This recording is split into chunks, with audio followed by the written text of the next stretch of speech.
the one that was public, where we were talking about, there it is. Oh my God, I have to remove this. Here we go. Delete. Yes. So on the last page, second last page, where it's talking about the motion that I put forward with respect to my notice of motion. The current wording talks about staff providing options to prohibit short-term rental use with respect to secondary suites and boarding uses. I thought I was voting on something a little more specific and directive, similar to the policy procedures that were put forward in the previous page, where we specifically said 6 and we specifically said definition of family is that. And what I understood the wording was that council prohibit short-term rental use in the, so it's not that staff provide options, but it's that that council prohibits short-term rentals. Thank you, Councillor Zelka. I'm pretty sure that wording is accurate, just because we would have to have them bring back the mechanisms for that, whether it be bylaws or other things. So those pieces would come back as a report. I absolutely agree with you, and that's the whole point of setting the policy now, so that they could set the bylaws. In terms of the context was to set policies so that they could write bylaws. That's how I read this. But Yes. Ms. Morden, I just want to make sure this is accurately reflecting the discussion that we had at the table, or the motion made. Sorry, Your Worship. We can absolutely review the tape to make sure that that's accurate. So we'll take it as with that review. Thank you very much. I would very much appreciate that, because I certainly want to be as clear as possible with staff before they actually set the bylaws, since that was the point of the meeting, of that meeting in particular. Thank you so much. Thank you. And then we have any other changes or corrections? I do not see any. I will call the question. All those in favor? Any opposed? Councillor Zelka is refusing to receive? Or approve it. We're approving them, so you're not adopting? Or do you want me to do them individually? No. Okay. With respect to that one, so I didn't realize you're doing them all. I thought we were talking just about the one. No, I'll split them up. So I'm going to do them in the order they're in the agenda, so I'll segment the motion. So we have a motion to approve the July 13th, 2022, 6 p.m. This is the one you had the concern with? Oh, sorry, June 13th. What did I say, July? Yes, please. Sorry. June 13th. So that's moved and seconded. I'll take them as all moved and seconded. I'll just segment them. So moved and seconded June 13th at 6 p.m. All those in favor? Any opposed? Councillor Zelka is opposed. And I can provide the reasons if you like. You've already, I think, established that. Yep. Section then 3.2, June 13th at 5:15. Moved and seconded. Any discussion? All those in favor? Any opposed? None opposed. And then June 15th at 5:15. Moved and seconded. Thank you. Any discussion? Don't see any discussion. All those in favor? Any opposed? None opposed. Those carry. Thank you. Thank you. We have receipt of committee of the minutes and public hearing reports. We can receive both of these at the same time. Moved and seconded. Any other discussion? All those in favor? Any opposed? None opposed. Item number 5, we have a rise in report. So just move a rise in report. Moved and seconded. All those in favor? Any opposed? None opposed. Those carry. And looking forward to seeing Mr. Boel here, and nice that Mr. Coates is now officially part of our team. My remarks are fairly straightforward. However, we do have a public participation period coming up next, and because there's sometimes a bit of a time lag, if you wish to address council, not on items on the agenda, they're items on the agenda, we ask that you call in for those specific items.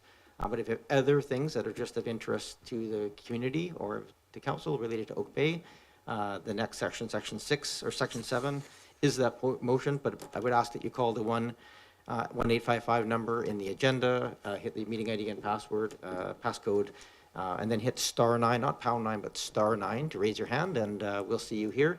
If you're in the Zoom app, you can do that as well. We have nobody registered to speak in that open portion, but I will just say if anybody wishes to, this is I would call in now. So my comments are, first off, I just want to thank the organizers of the 24-hour relay that happened over the weekend. We had, for 24 hours straight, firefighters walked around the Jack Wallace track, looking to raise money for that track replacement.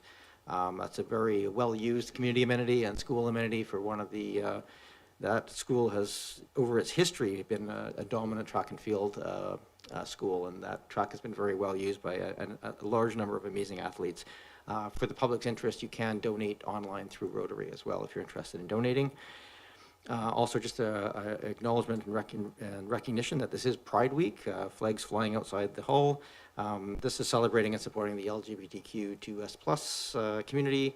We enjoy, I was thinking about this, and we certainly enjoy a large number of freedoms and acceptance in Canada, but of course we recognize that recognition of the truth that love is no matter who you are, is not true in much of the world. And it's even under threat in many areas that we thought it was secure. So this is, I think, the first year in a while where I thought meaningfully about this as a real at risk for the progress that's been made. So let's celebrate this week. I'm just wanted to let people know, pending formal approval at today's meeting, that there will be a survey coming out soon on infill housing. So I'm just encouraging anybody everybody in Oak Bay, if they can, to fulfill that survey. That is a culmination of a bunch of information gathered through our consultant staff and public input to date, and we're looking for the broadest possible public input on that process.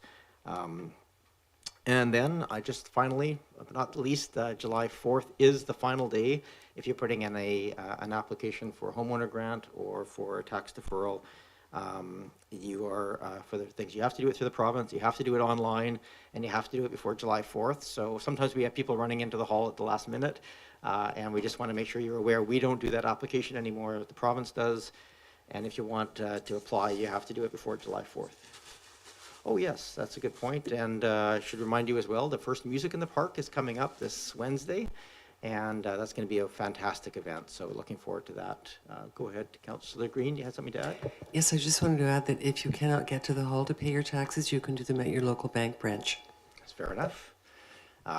Thank you, and with that concludes my comments, and sure, it's nice to have warm weather, I have to say, although it's very warm in the chambers today.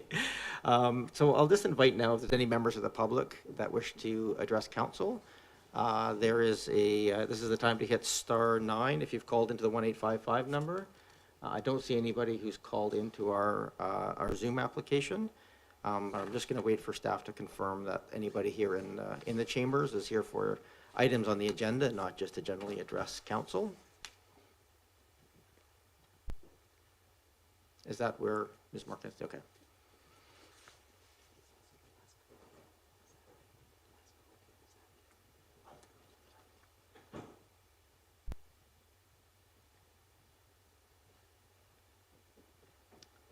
I don't think we have anybody in the hall here who's interested in speaking.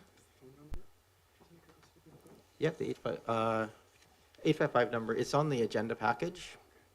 So nobody else, I don't have anybody. I'll just move on to the agenda, and we will come back if there's anybody who we've missed to do that public input. The next few items on the agenda are not subject to public input, just next two items. So items 8.1 is the infill housing strategy. So this is a recommendation that came from our committee of the whole. Is there any staff overview provided on this, or should we just have a discussion? My only observation of this one in hindsight is that looking at the wording, the wording seemed a bit wishy-washy in the end, and that said provided it could be prepared in time and set a budget.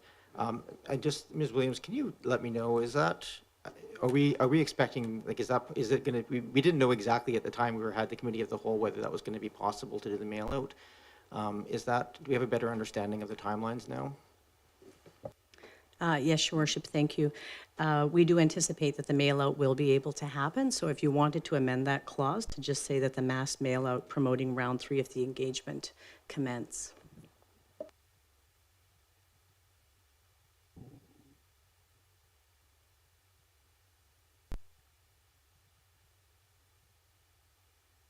Moved and seconded.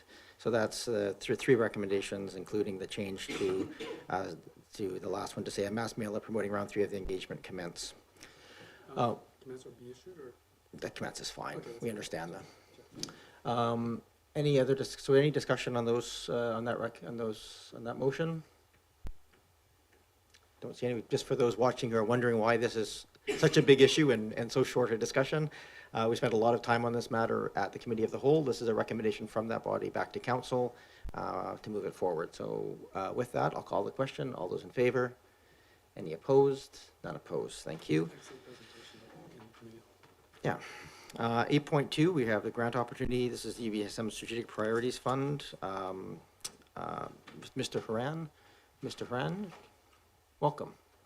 And for those watching or listening at home, Mr. Haran is our Director of Engineering Services. Welcome. Thank you, Your Worship. Just a quick spiel on this one. The staff looked at the opportunity available for the UBCM Strategic Priorities Fund grant, which is for opportunities up to $6 million for infrastructure renewal type projects.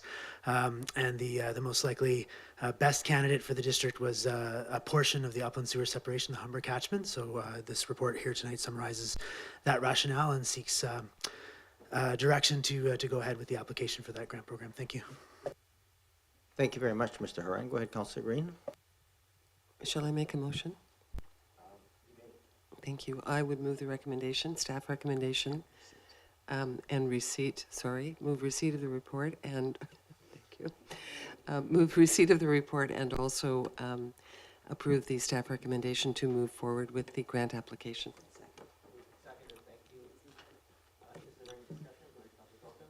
Go ahead, Councillor Zelka. Thank you so much, Chair. I very much appreciate this report. And first of all, my compliments to Director of Engineering and all the other staff that showed up at the Cool Kit Session 3 over the weekend. It was really great to see so many resource people there and to hear about all of the things that can be done in our district to help with the environmental amelioration and mitigation. With respect to this report, I noticed that it talks about Class B and Class C estimates. Are we only talking about the Phase 1 Humber catchment construction piece with respect to this grant, or are we talking about all three phases, please? And follow-up is with respect to the cost estimates, is there any concern about those that are further on down the road? Mr. Haran. Yes, thank you, Your Worship. So first of all, for just a word of explanation, a Class B estimate is one that's within 15 to 25% of the expected likely costs, and you get a Class B estimate when you've gone far enough along in the design process. So in this case, we have a tender-ready design for the Humber catchment. So we have pretty good confidence on what the range of the cost for that project is going to be. The next phase of the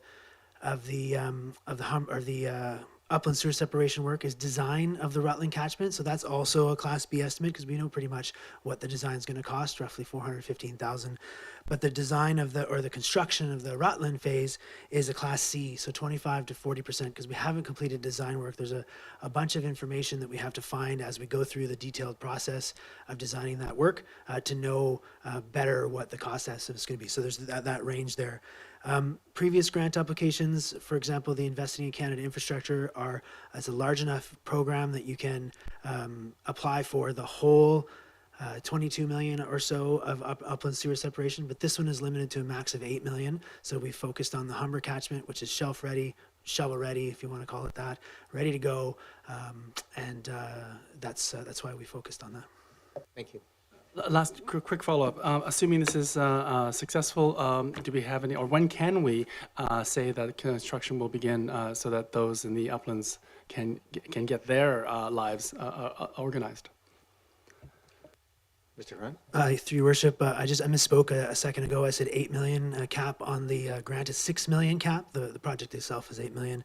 And just a few council meetings ago, council, you directed us to stand up the project, which includes starting to put together a work breakdown structure of what's required to ramp up this project and to come back to you with potential schedules, potential funding sources, go, no-go dates, and so on.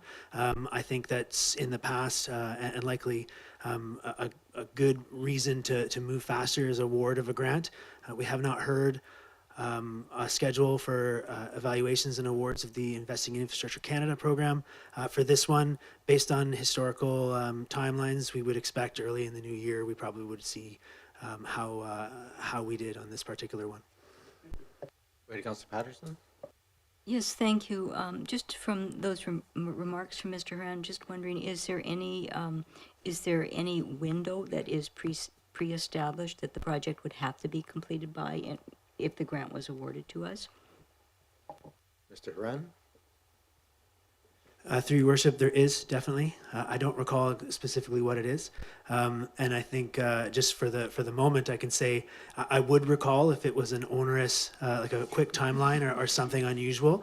Clean Water Wastewater Fund grants a few years back was one great example of, oh, that's going to be fast. We better get moving on that one, which we were able to do as an aside, a self plug there. But for this one, I don't recall anything unusual. I think it was the timelines around if this grant was to be awarded, it would tie in very well with our aspirations, and then depending on how you as the council see the project and how you look at the information we're going to provide and make those governance decisions about go no go, this funding will tie right into to that, and hopefully we have the information soon enough that it will be able to be factor into the decision that the council needs to make. Thank you. I don't see other hands up indicating they wish to have any additional questions or comments, so I'm ready to call the question. All those in favor? Any opposed? None opposed. Thank you very much, Mr. Haran. Moving now to item sections 9. These sections do have public input, and we have in this section, I think a couple of them, at least, of people that have registered, certainly later on in the agenda, people who have registered to speak to items, but I will call for public input at each one. So if you have any interest to speak to the item of the 2021 annual report, frankly, that one or 9.2 under the council priorities and resolutions, because I think we're going to sort of address them essentially together, and then we'll deal with them separately. So if you do wish to speak, please call into the 1855 number and hit *9 to raise your hand. And when we go through the presentation, at the conclusion of that, we'll have questions from council. And at that point, I'll call on the public, but it's certainly much easier if you've already indicated who's there, so we can move through the public comments in an expeditious fashion. And if you wish to call any other members of staff to talk, please do so. Welcome, Ms. Williams. And for those at home wondering, Ms. Williams is our Chief Administrative Officer. Welcome. Thank you, Mayor Murdoch and members of council. And we do have the full senior leadership team on standby tonight. So if any questions arise out of this presentation or the subsequent reports, they will be available to support council in getting those responses. So the presentation is up. So this evening, you'll be receiving the 2021 annual report, as well as the second quarter update to the 2019 to 2022 council priority plan.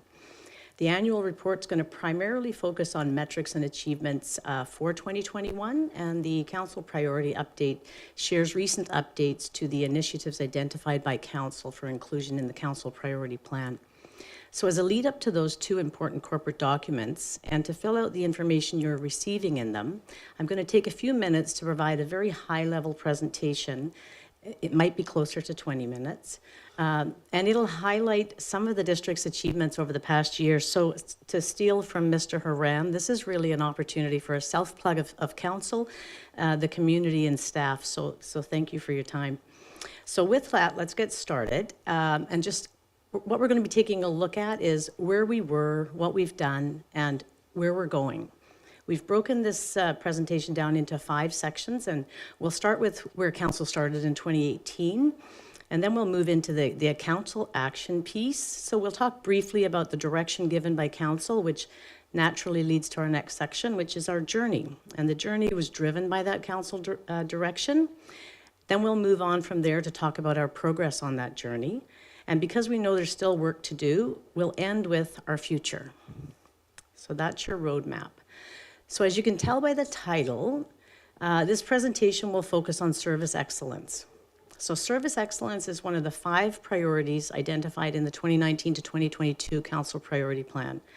Much of the service excellence work completed and underway is happening beneath the surface.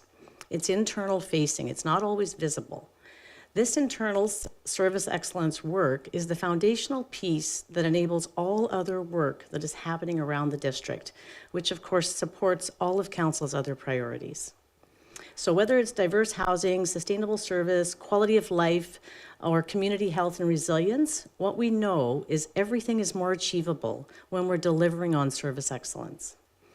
Because many of the service excellence achievements are internal facing, and not visible perhaps to the community, they may not be aware of them. So we hope this presentation fills out some of those important pieces for our residents. Service excellence has been a primary organizational or operational focus through the last few years. So we want to highlight what's been achieved from that perspective, from the perspective of service excellence over the course of the last 4 years, where we've been and where we're going. So we start with where council started in 2018, and the picture on the screen is sunflowers in Sina's yard, and that's where the color theme for the presentation came from. So in 2018, there were challenges ahead, and the community was aware of those, and council was aware of those, and council has tackled those head on. So the next slide shows you an Oak Bay context of what it looks like now. So we have a lot of high-valued infrastructure assets in the area of $900 million. We have almost 18,000 residents that depend on those assets for core services.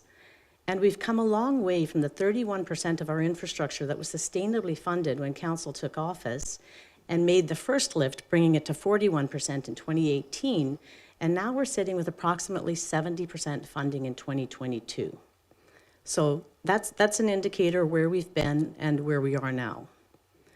On the next screen, I promise you this is not a picture that was taken in Oak Bay. However, it does represent the nature of how we approached infrastructure replacement in past. Our work was responsive. As infrastructure failed, we replaced it.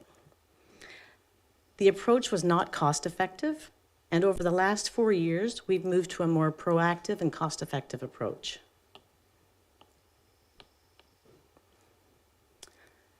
And we did have unsatisfied residents. Not everybody was unsatisfied or would have rated us as a 1-star, but there were regular complaints about long timelines and service delays, and maybe not the breadth of services people were looking for. So that's some of what council and staff were hearing back in 2018. At the same time, we were also hearing a lot of pride in what Oak Bay has to deliver, and a lot of faith and confidence that things could be turned around. We here in this room and in the community and people watching this meeting, we know Oak Bay is a 5-star community. And our goal is to provide 5-star service to our residents. Council saw improving that resident satisfaction as a priority and directed that the work be done.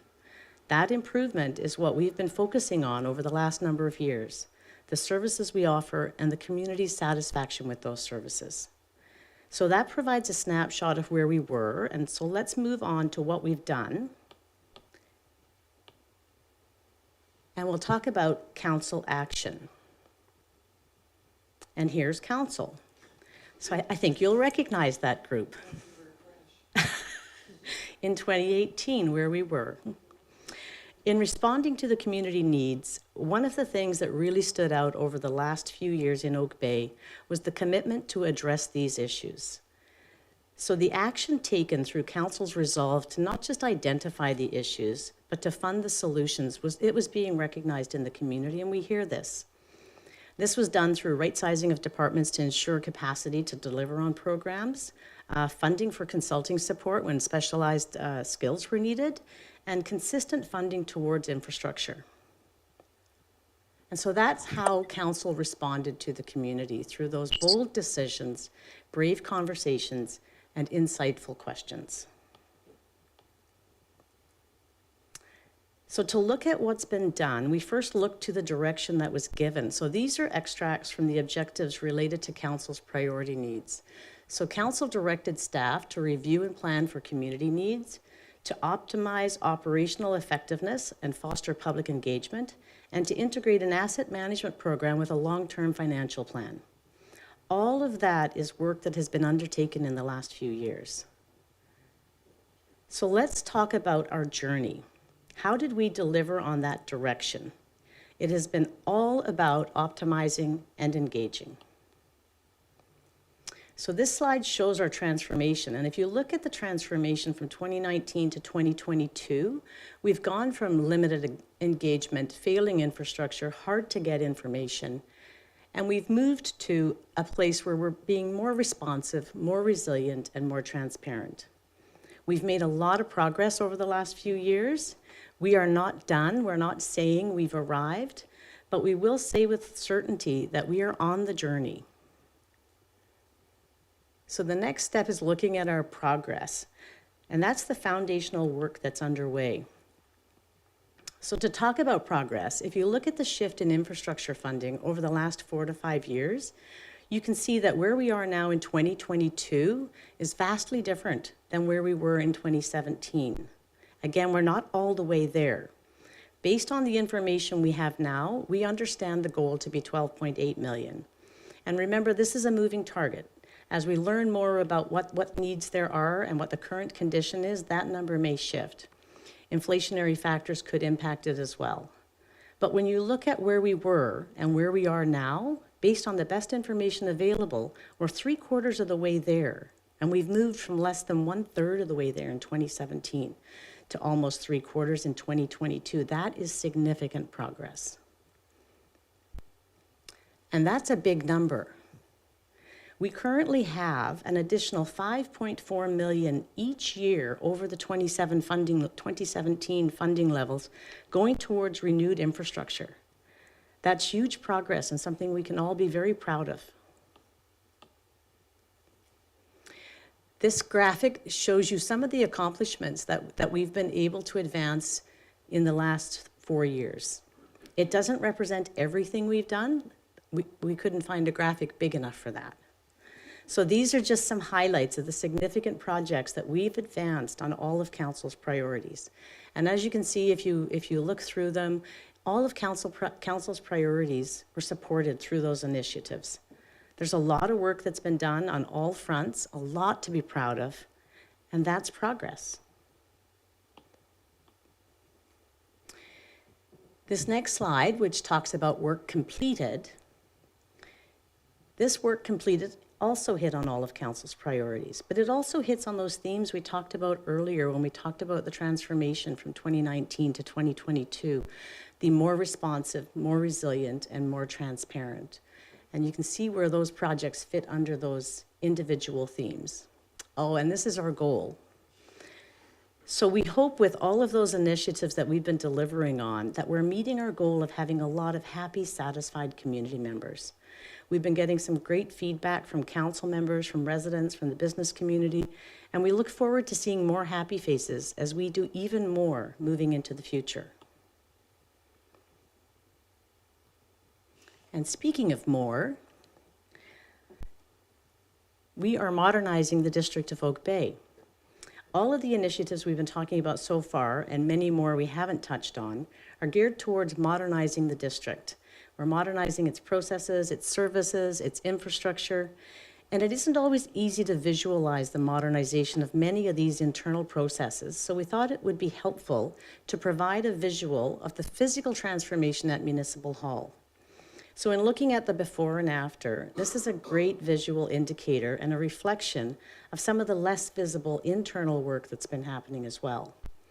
If you look at the two pictures side by side, this is the area of Municipal Hall where we serve our customers. Yesterday on the left and today is on the right. We've created a much safer facility for customers and for staff. We've been responsive to the pandemic measures, but we've also positioned ourselves to better meet the needs of customers. And we've created a safe work environment for staff. Those of us who've been around remember when we couldn't clean our carpets because the carpet cleaner would tear them. So we've come a long way. And if you apply that lens, this before and after image, you can hopefully visualize the progress and success we're having with our less visible internal processes and practices. We are more engaged now than we have been before. We've completed various types and various levels of engagement with a number of significant planning initiatives, as well as other initiatives. This is a significant change from a few years ago. COVID also provided us an opportunity to explore ways to reach more people in a way where they could safely participate. And we're finding that those tools are still being used as we come out of the pandemic to engage larger numbers of people. The budget questionnaire was mainstreamed on a regular basis. That's a new one. The sidewalk and pedestrian master plan, procedure bylaw, infill, I could list a number of others that received much better and much different levels of engagement than we had been used to in the past. And we're more real. We faced that reality check and we are more real now. We know what needs to be done with the infrastructure improvements through the work that's been undertaken with the more detailed studies.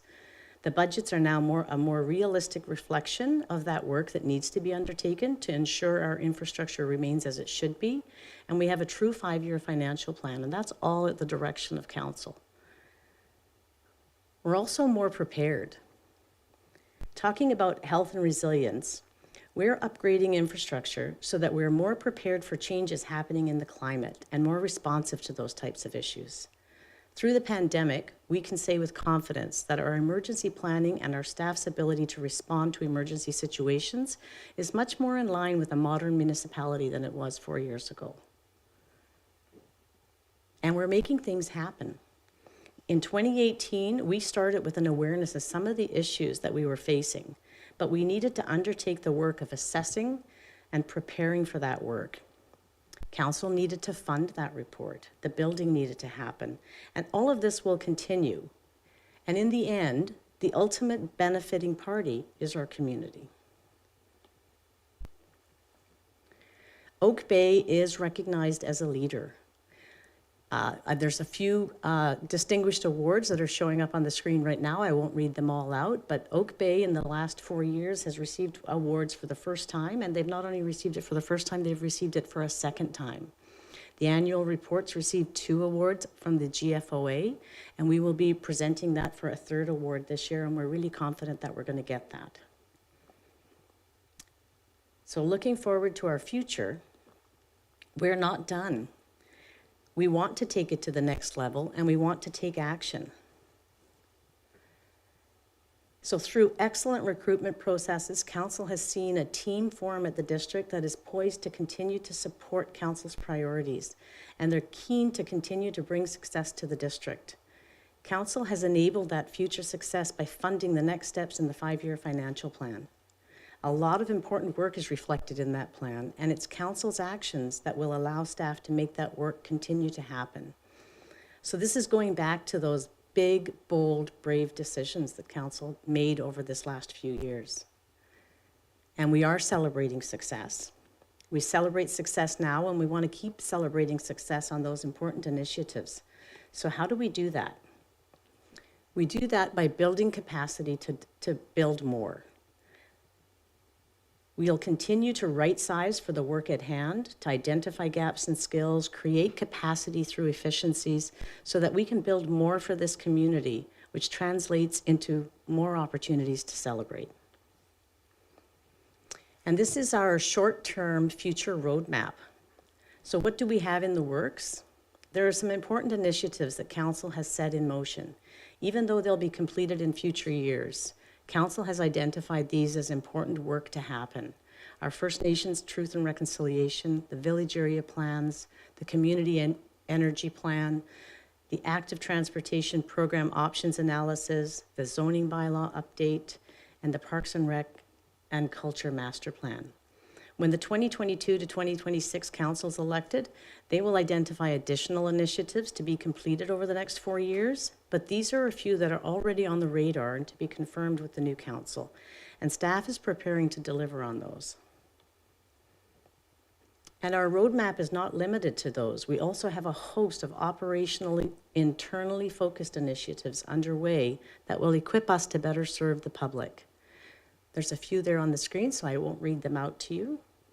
The visual of the tree on the right is a great representation of that foundational work that is underway and planned. It is the roots that feeds the tree to keep it growing and to keep it healthy. So too will these foundational pieces of work allow us to better serve creating a healthier Oak Bay. So staff look forward to continuing to support Council's vision through the delivery of programs in support of Council's priorities.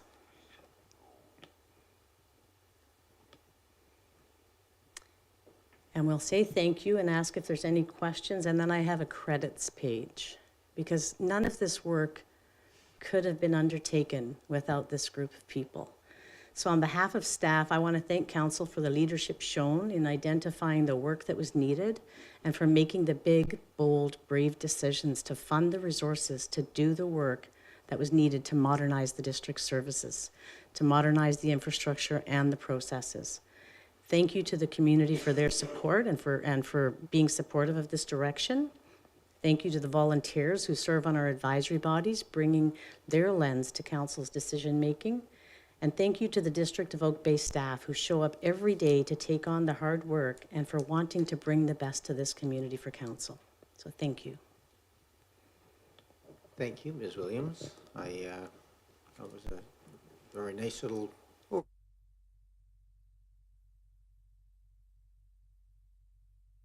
We have Ms. Bay here as well to talk to the council priorities and pieces as well. I did notice, interestingly, in that whole presentation, you didn't mention the fact that there was a global pandemic that happened for 2.5 years of the last 3.5 years. So just one little minor thing that was also dealt with during all that time, where we changed our operations on a weekly basis as for that time through public health orders. Thank you for that. And specific to the annual report, and I think we'll probably deal with them in order. But if people wish to go forward to the quarter council priorities and council resolutions update, we can also touch on that since they're somewhat related. Go ahead, Councillor Green. I saw your hand go up. Thank you very much.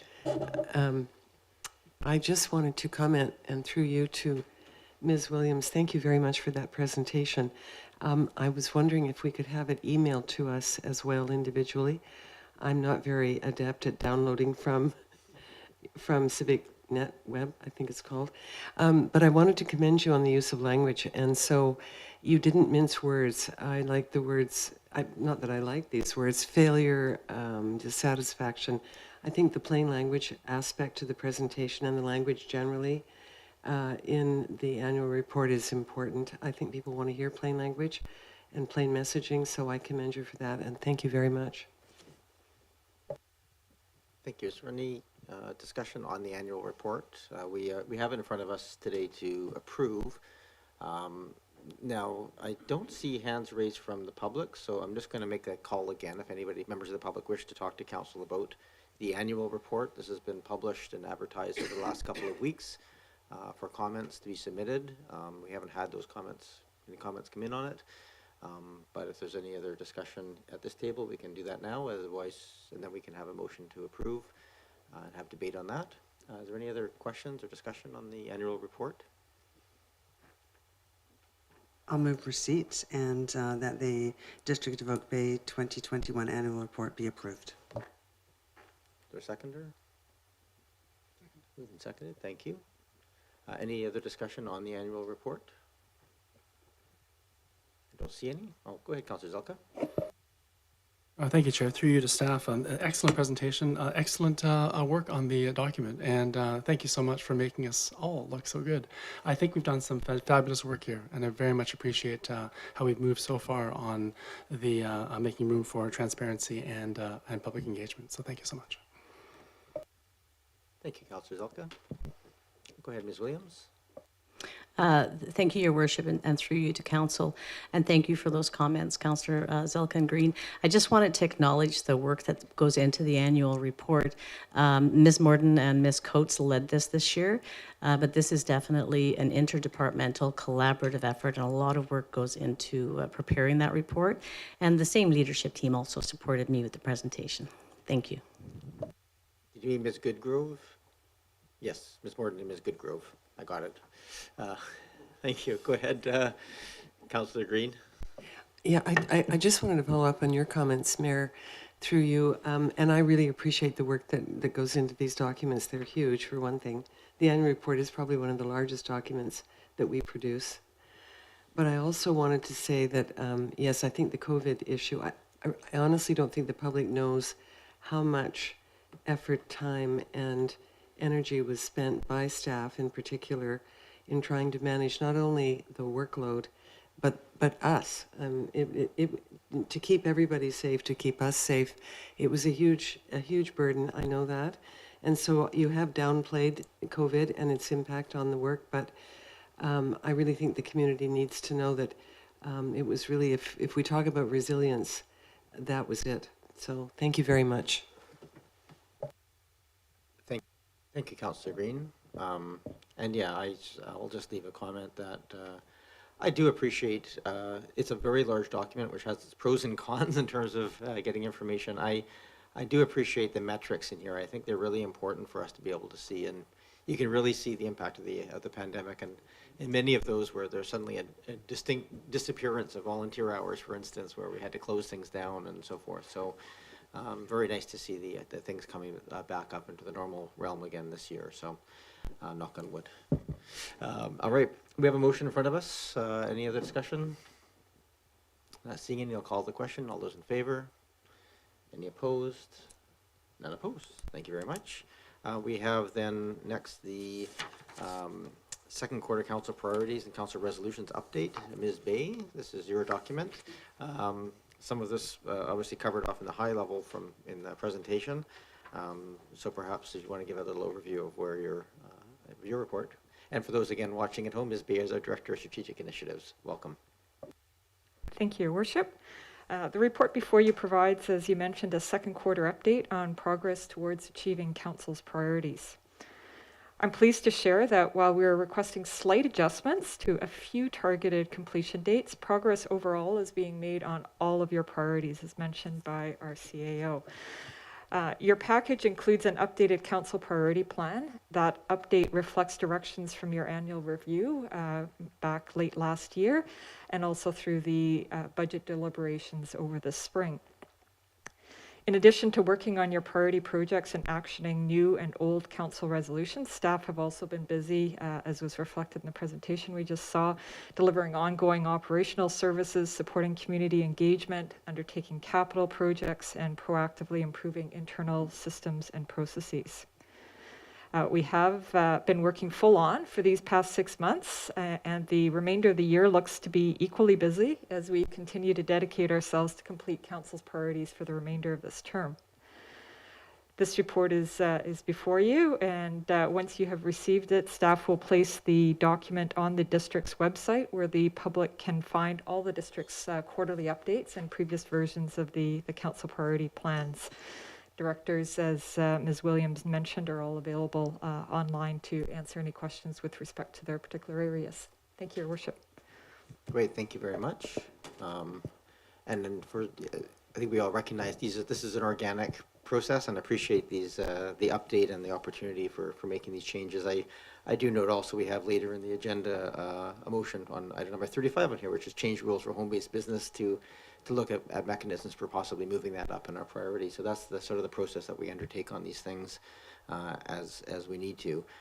We have some recommendations here from Ms. Bay, so I'll certainly take any questions. And again, if the public wishes to has any questions or comments, you're more than welcome to call in at this time, and I'll call in you once we go through the council questions portion. Go ahead, Councillor Zelka, then Patterson.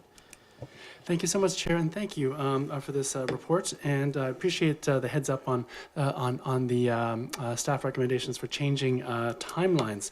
A couple of these have to do with the fire department, and I understand we have ordered a new ladder truck, and it probably has a particular date. And there was all this talk in the last year or two about getting a building in place for this truck arrival. So the question, that maybe staff could call upon, it may not require the fire chief, is will the building be in place for when the truck arrives? And if not, what other provisions have been made for that truck? Thank you. I'm happy to give that question to Chief McDonald, who I believe is online. Welcome, Chief. Thank you, Your Worship, and through yourself to Councillor Zelka. Thank you for the question. You are correct. A new 105-foot aerial ladder truck has been ordered. We just finished our first round of pre-construction meetings with the vendor last week, actually. The truck will arrive in approximately 1 year from now. So getting the pre-construction meeting out of the way is a very important piece to ensure where we're at with regards to the construction process. We also met with engineering and planning staff last week to talk about the process and making sure that we've got a collaborative process moving forward with regards to how we're going to store and house the apparatus on the public safety building footprint. We are still working within the district departments to talk about options, and are most likely looking at some sort of consulting engagement process to ensure that there's a public engagement piece that can come back and a report provided back to council to provide some direction on support for that, both for the land use and so yes, there's a bunch of moving parts there that we don't have a specific answer on. In regards to if we don't have the storage unit in place when the truck arrives, there are contingency plans where we can either have the truck stay on site at the Canadian supplier for a defined period, or we can find local storage here. There are commercial warehouses where we could have it stored, or we could talk to one of our neighboring fire departments on whether they'd be able to store it. So there are options. Thank you very much, Mr. Chief McDonald. Go ahead, Councillor Patterson.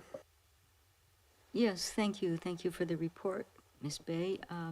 For the first 5 bullets, I guess it is, on page 1 there, we have the year. Have we determined what quarter the reports will be provided in? There's a big difference if they're going to receive them in January or December. Ms. Bay? Thank you, Your Worship. I just want to make sure I'm referencing the same list. Is that the 5 points on page 2? If there are specific questions with respect to the timing within the years, I would defer to the directors in question. Those are the parameters I've been provided with. Do you want answers to all of them, or is there a specific one that you're just concerned about timelines? Well, I think the timelines do matter because we are pushing them out. There's quite a difference if you're getting them early in the year or not until the end of the year. Also, I'm wondering, and so perhaps this can also be answered at the same time, with moving these dates out, does it change anything that was allocated in the financial plan in the years that they were planned versus in the years that they will be completed? Sure. So I'll take Mr. Payne, and I might just get confirmation from you in terms of the impact on the financial planning process to bumping some of these items back by a year. Does that change anything in the financial plan piece other than to acknowledge that there'd be a surplus carried forward? Mr. Payne? Good evening, Your Worship. We have a automated process for carrying forward any dedicated one-time projects, so funding for one-time projects such as these. They're carried forward along with the funding source with it if they're underspent.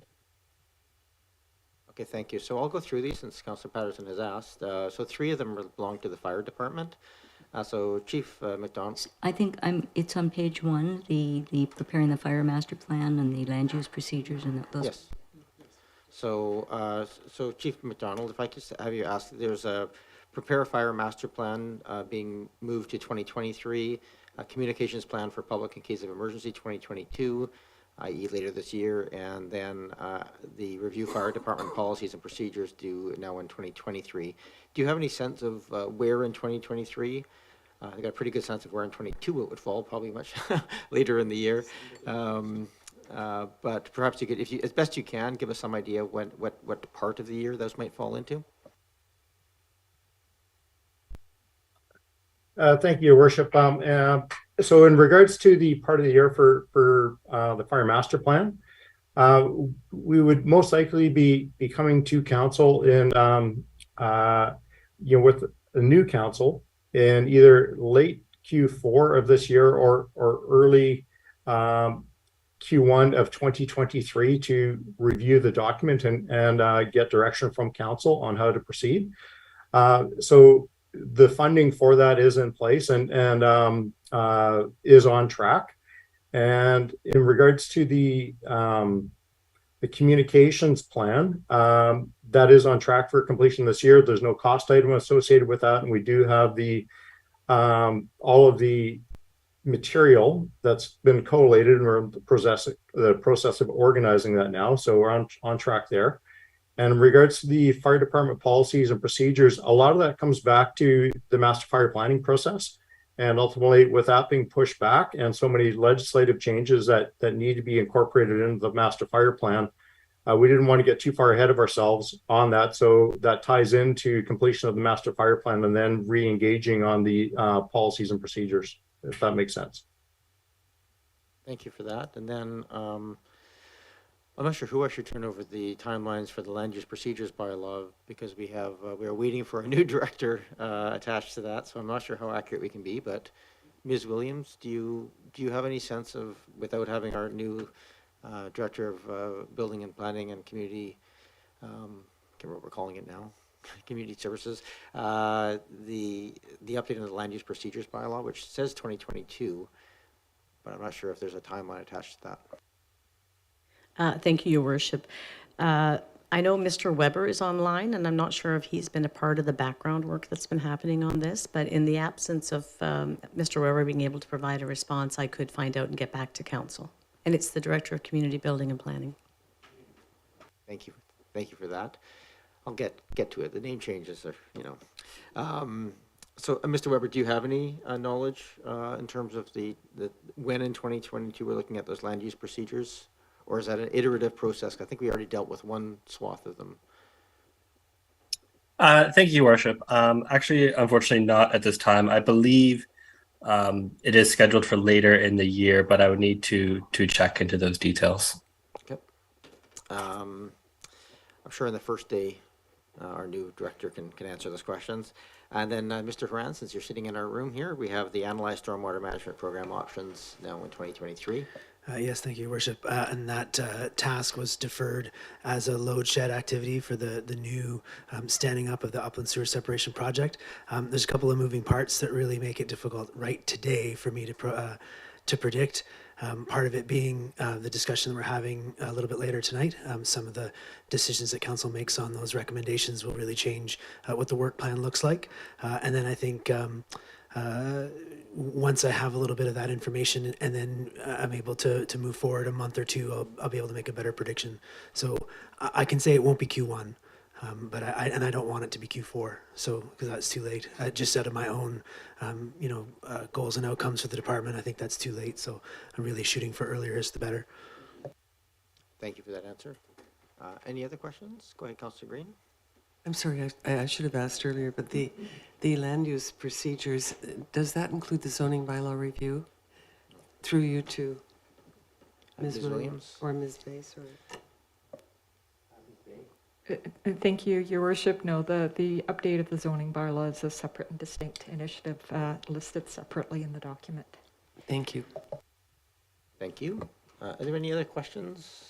Looking here online, I don't see any members of the public who have indicated they wish to address council on this matter. So I'm happy to come back to this table. If there's no more questions we can certainly have a motion to receive to start with. Moved and seconded. Thank you. Is there any discussion on the receipt? All those in favor? Any opposed? None opposed? It's the last chance here. Is there any other public pieces? No. So perhaps we can go ahead, Councillor Zelka. Thank you for the opportunity. So with respect to land use procedures bylaw, what is that if it's not zoning? Just a very brief understanding of what that piece is that's being moved. Thank you. Ms. Bay, do you wish to answer that, or is that something I should give to another body? I could perhaps jump in, Mr. Mayor, if you'd like. Thank you, Mr. Weber. Right. Yeah. So the land use procedures bylaw is more so how it regulates development procedures and how we review and process applications, whereas the zoning bylaw is the specific land use regulations and building regulations. Thank you. Thank you for that clarification. Go ahead, Councillor Zelka. Anything else? I still don't know what it is. I'm sorry. Just a little bit more, please, so I can know what I'm approving here. Land use procedures bylaw. So we're just changing the way people walk into the building and the community building and planning department, and come up to the window and pay for things. What are we changing? Thank you, Mr. Weber. Perhaps you can give us a couple examples of things that are being looked at under that those changes. Yeah, of course. For example, there's a number of different fees within that bylaw. So fees for different types of development applications. There's matters relating to how the public is notified, postings for different development applications, such as development variance permit applications, rezoning applications, general things of that nature. very much appreciated. Thank you. Thank you. Go ahead, Councillor Green. Thank you. This is a follow-up, and I appreciate through you to Ms. Bay. Thank you for letting me know which page. So back to the zoning bylaw review. I see the date 2024 is still prominent, but there is an indication that an RFP for a consultant will be undertaken in 2023. Thank you, and I think that's great. Through you again, is there any indication of how long that work might take and when it might be completed? I still believe, and I've been consistent about this, that 2024 is too far away. I really think that given the infill housing initiatives, secondary suite initiatives, we're changing, we're looking at village planning. I really believe this bylaw is, I'm not a planner, but I still think it's fundamental to the work ahead of us for the next council, obviously. But so I'm just making that clear, and I appreciate your patience. Thanks. Thank you, Councillor Green. I didn't really hear a question in there so much, but just a general comment. But is there anything? Is there an anticipated timeline for? Is it still 2024, or could it possibly, with a consultant involved, could it be completed earlier? Thank you. Ms. Bay? Thank you, Your Worship. We had always intended for consultants to be involved with this project, and council's provided the budget for that. So what we indicated here is that the first step of the process is the preparation of an RFP, and hopefully now with a director of community building and planning soon to join us, we can get more fully caught up on some of those planning initiatives, and he can work with the team to make that happen. And a zoning bylaw update. It's a fairly complicated initiative. I could say as a former planner, or as I guess a planner myself who used to work in the actual field of planning, it's not unusual for those kind of initiatives to take several years, especially something, a bylaw that's as complicated as ours, and as in need of adjustments with all these additional pieces that have been introduced. Taking 2 years to complete it would not be unusual at all in this field. Thank you. I appreciate that I'm not in that field, but and while I'm disappointed, I'm pleased to see it going forward for consulting in 2023. Thanks very much. Thank you very much. Go ahead, Councillor Braithwaite. Thanks, and through you, Mayor, to Ms. Bay. Going along the same lines as Councillor Green, I would agree that I think that this is something that's very important. And if it's not getting started until 2024, and I think I just heard you say that it could take upwards of 2 years. So I'm hoping that the incoming council that is going to be coming in 2022, that it'll be finished before the end of their term, because I think there was a hope around this table that we might be able to have it completed for this term. Other things intervened, I understand, but it would be, my hope would be that if it started in 2024, that it would then be finished before the next council finishes their term. Ms. Bay, go ahead. My understanding of this, it was starting, but it wouldn't be completed until 2024. Ms. Bay? Your Worship, you're correct. So this is its target completion for 2024, and then the RFP would be anticipated to be initiated in 2023. With something this complex, even preparing the RFP will take some time, and so this will allow our new director of planning to come on board, and then for the RFP to actually be initiated in 2023, and that's really the start of the whole process. And a big part of these kind of initiatives is, of course, also the public consultation process, which really can't be rushed. Maybe you could put a consultant in a room and technically put more consultants in the room and get it done more quickly, but the public consultation part is the part that takes time, and but it's also the part that will make it a more solid document in the long run. Thank you. Thank you, Councillor Braithwaite. Go ahead, Councillor Patterson. Thank you, Mayor, and through you to Ms. Bay. And I apologize for this, because it would be nice to have the Director of Community Building and Planning with us already that might be able to more fulsomely answer some of these questions. But your report, so the question will come to you. With respect to the zoning bylaw there, and for clarification of those who may be watching, if the zoning bylaw is not completed until 2024, does that mean that it will delay implementation of those, like of the secondary suites and the infill housing, or is there a way to move any parts of that forward without having a full zoning bylaw done to enable it. And if I will understand if Ms. Bay would rather defer that until the new director of building and community planning comes. Sure, but go ahead, Ms. Bay. Thank you, Your Worship. That will likely be something that would benefit from discussion with the new director of planning, and it's also council-driven. Technically, it may be possible, whether it's desirable to mend an old document as opposed to starting clean with a new one. There are some complexities. There's pros and cons of both approaches, and I'm sure that the new director of planning will be able to advise council on that in further detail in short order. Thank you for that. My recollection is as well with the contemplation of additional infill housing options and pieces that the dovetailing of those changes with trying to shoehorn that into an old zoning document was very difficult. So it was a good opportunity to undertake that more fulsome look. So that still seems like a reasonable model. So hopefully that will those timings will work out well. Any other questions or discussion on these? Don't see any, so we have suggested motion here in terms that the target project priorities be adjusted as laid out here. Happy to take a motion, or go ahead. We did the receipt already, so. So moved as laid out in the report. Any other discussion on that? I don't see any, so I'll call the question. All those in favor? Any opposed? None opposed. Thank you. I am watching you, Councillor Appleton. I can see your hand going up and down.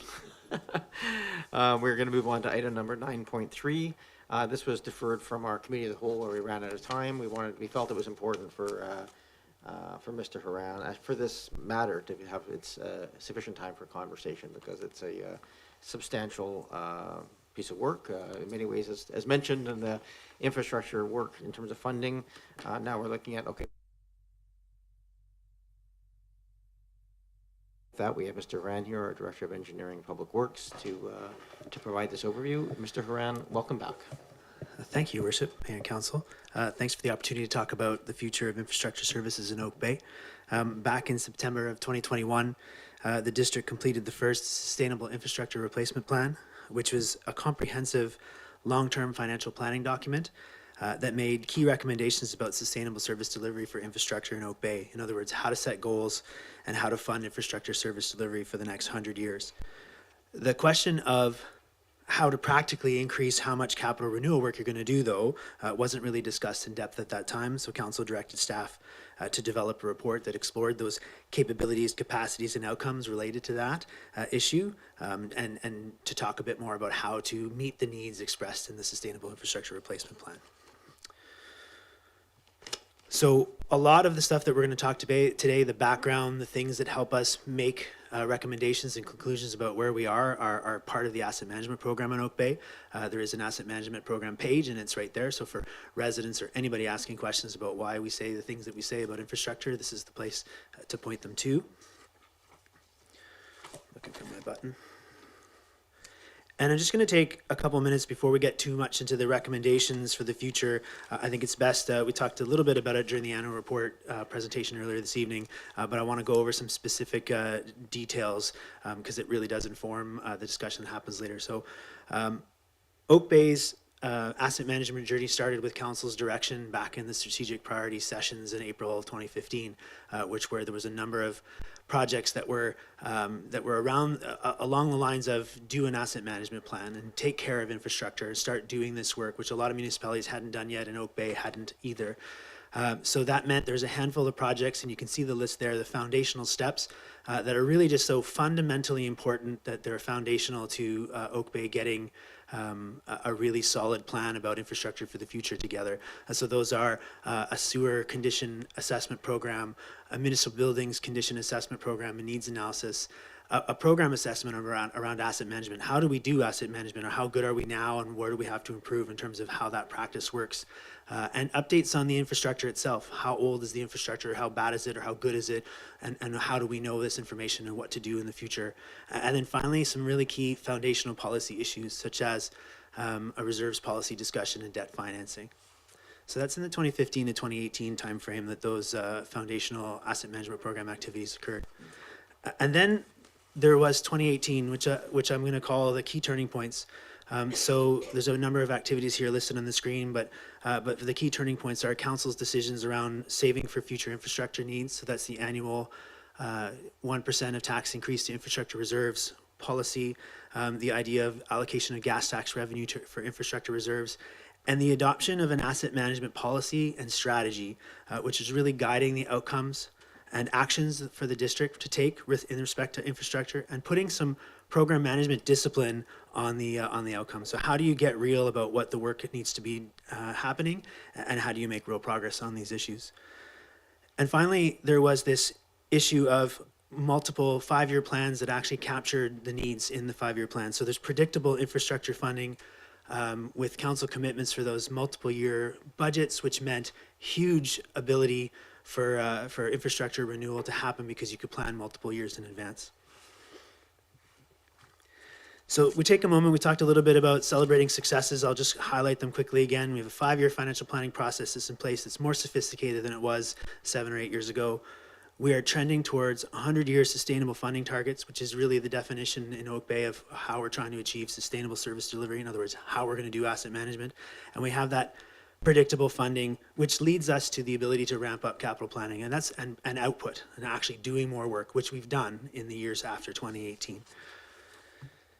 Another success worth noting is this sustainable infrastructure replacement plan, which we talked a lot about even earlier tonight. So 900 million worth of assets in Oak Bay, facilities, parks, water distribution, sewer, fleet, and transportation network. And 274 million of those assets identified as beyond useful service life or due for replacement in the near future. And council's decisions, and this is key here, council's decisions since 2018 about funding have already reduced the 100-year infrastructure funding gap by 50% by changing the annual allocation of capital from 3.7 million in 2017 to 8.2 last year. It already made a significant increase or impact on the infrastructure liability in the long run.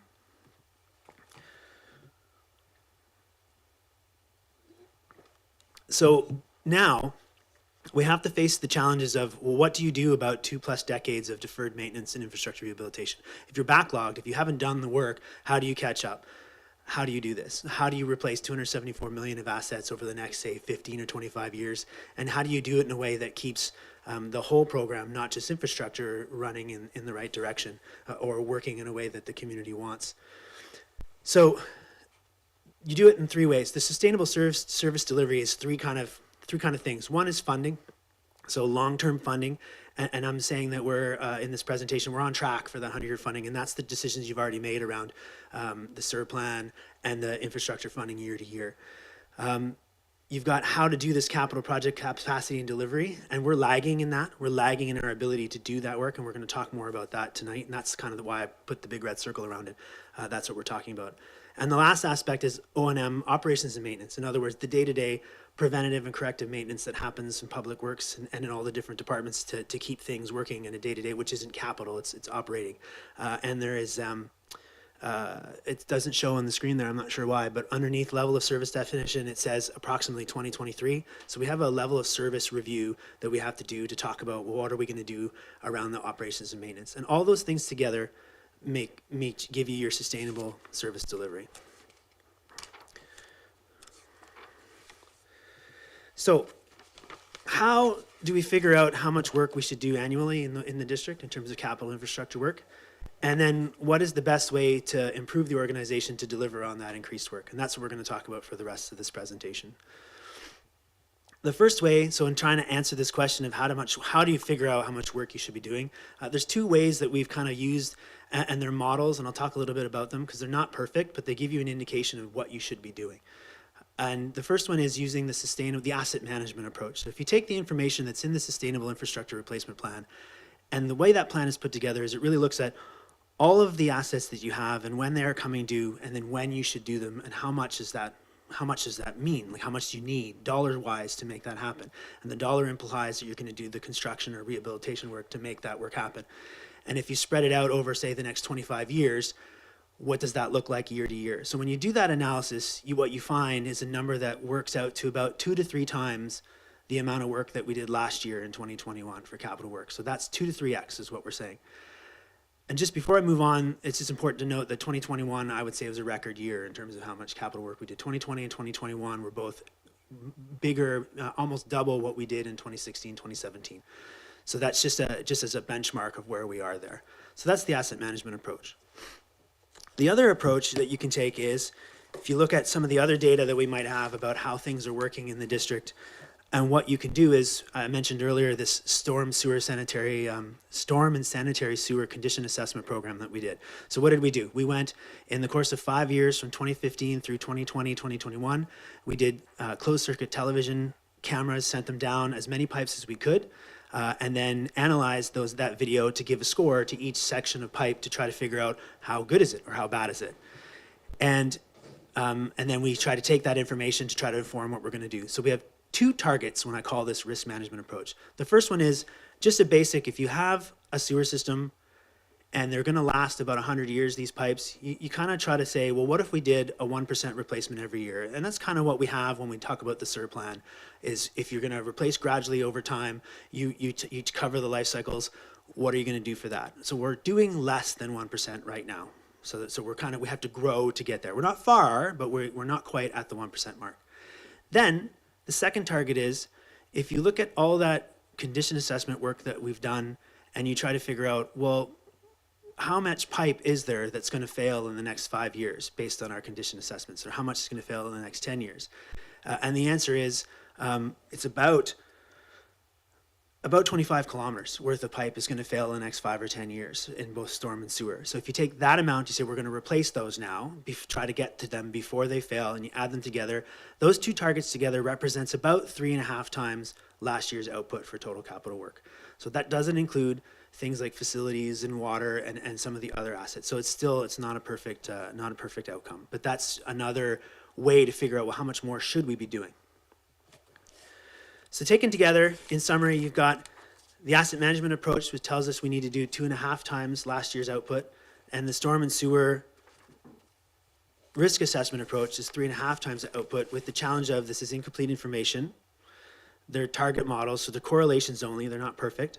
And our analysis likely underestimates the true requirements to sustain our current levels of service. Numbers are probably too low. So in conclusion, this is where we came from. Like, those types of analysis is where we came up with this range of, we should do 3 to 5 times last year's output and sustain that for 15 years. And then that means if last year's program was between 5 and 8 million, the annual program from 2022 to 2037 should be between 15 and 40. So then, if you're going to do that, how do we make that happen? And how do we make that happen in a responsible way? And the first thing is, you have to maximize the output of your existing staff. So we have to be confident that we've done everything that we can in our department to leverage the people that we currently have before we start trying to figure out how to get more resources. And we did that as part of the direction that was in the asset management strategy, was to increase the efficiencies and do good work with the team you have before trying to grow to start looking like other places. Second, you need to start looking at maximizing the ability of industry, so other resources to bring in-house for one-off projects to kind of maximize your output. So I'll talk a little bit more about those ones. So the first two, with the predictable infrastructure funding and with the planning horizon that we were able to push out beyond the 2 or 3 years, and the budget changes that occurred, we were able to maximize the amount of construction contracts that we put out to so it wasn't public works doing all the capital work. We had opportunities to use industry to do some of our construction projects, and we were able to maximize how much design work that we were doing out of house as well. So our own staff was fully at capacity, doing as much work as they could possibly get done in a year, and then we had to leverage at one point we had 10 design consultants working on sewer, water, and storm mains last year to try to get us ahead 2 or 3 years to be able to make predictable or good predictions about what capital work we're going to do and get ready to actually do them to ramp up. So the conclusion in this slide is we reached capacity last year. We stretched our in-house team as far as it could go, leveraged outside sources as much as we could, and now we're kind of like, what we did last year is the most we can do. In fact, if we were to try to sustain last year, we would probably drop in output because it was a surge year. We don't think we can sustain that long period of time. So when you assess our needs and requirements, the hours and outcomes and the project delivery needs, and when you assess those needs against our known understanding of what other municipalities and what other projects like what we need to do look like, when you ask questions like what does a $15 million, for example, project team look like, and what about if you spread that as a program over 10 to 15 years, and you look at things like where were our pinch points or our delays last year and this year? What were the things that slowed us down or kept us from trying to do or being able to do more if we wanted to do more? And why are we going slower than our budgets can allow? And the answer is we need a dedicated project team. So the lean recommendation is 5 people, which is what the report recommends, and the likely requirement is 8 people. But what we're recommending is that because of a whole handful of risks and challenges with trying to grow like this, we're recommending making incremental changes so that we can observe our performance over time and then make better recommendations in the long run. But we do think that this is what the future looks like in terms of capital improvement. Next, we need to, if we're going to make changes like this, we have to assess and adjust and understand the impacts felt across other departments. So if we're going to do 3 to 5 times more capital work in terms of infrastructure construction, we're not doing that by ourselves. It means also that we have more support required in financial services, for example, to help us manage that capital budget, to do the planning, to make sure that things like invoices and so on are being tracked. So it's not without impact to other departments, and some of the impacts are talked about in the report. And then there's other issues, things like desk and office spaces within facilities management and a handful of other challenges that come along with growing. Next is the second recommendation in the report, which is if you are a municipality that has traditionally done about 3 million of engineering and public works kind of infrastructure, and then in 2017 you grow to 5, 6, 7 million, which is where we've been, what we've done, but then you're going to take that and start to say triple that output.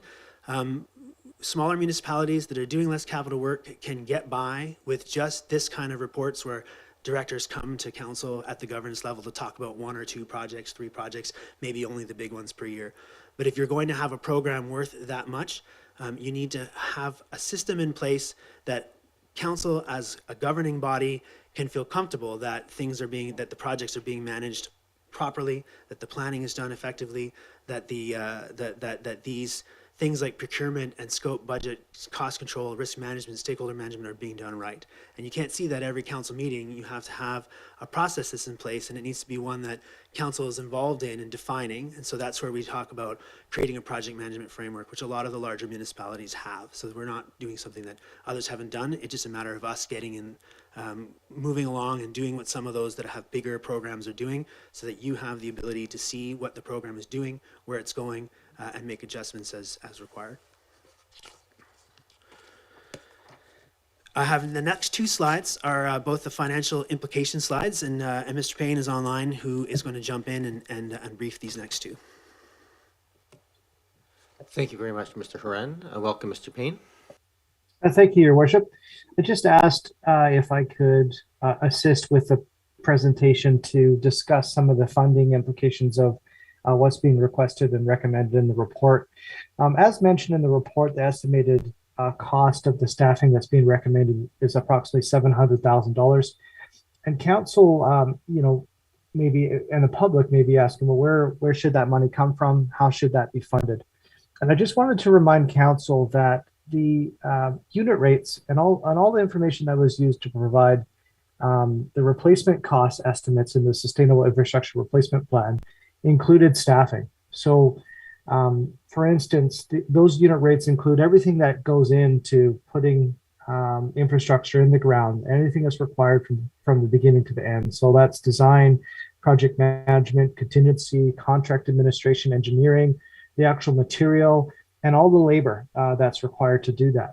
So if council has indicated its support for increasing funding to sustainable levels up to $12.8 million is what the report recommends, by increasing taxes 2% per year. And if council continues on in that pathway, then you're sustainably funding all the staffing that's required to build that infrastructure. So that would be included here. So staff would really have a couple of options. And Mr. Brand, if you could go to the next slide, please. So council really has a couple of options to provide funding for that. You can continue with the targeted 2% tax increase per year for 6 years to get to sustainable funding, and staff would use some of that funding to fund the staffing that's required, just like we would use that funding to fund the material and anything else required to build the infrastructure. Or if council wanted to, they could direct the staff prepare a one-time increase to the tax increase for these positions. But what we're saying is that that's not necessary if council doesn't want to do that, and council commits to continues to commit to the 6 years of increases, then it's part of that funding already. Thank you, Your Worship.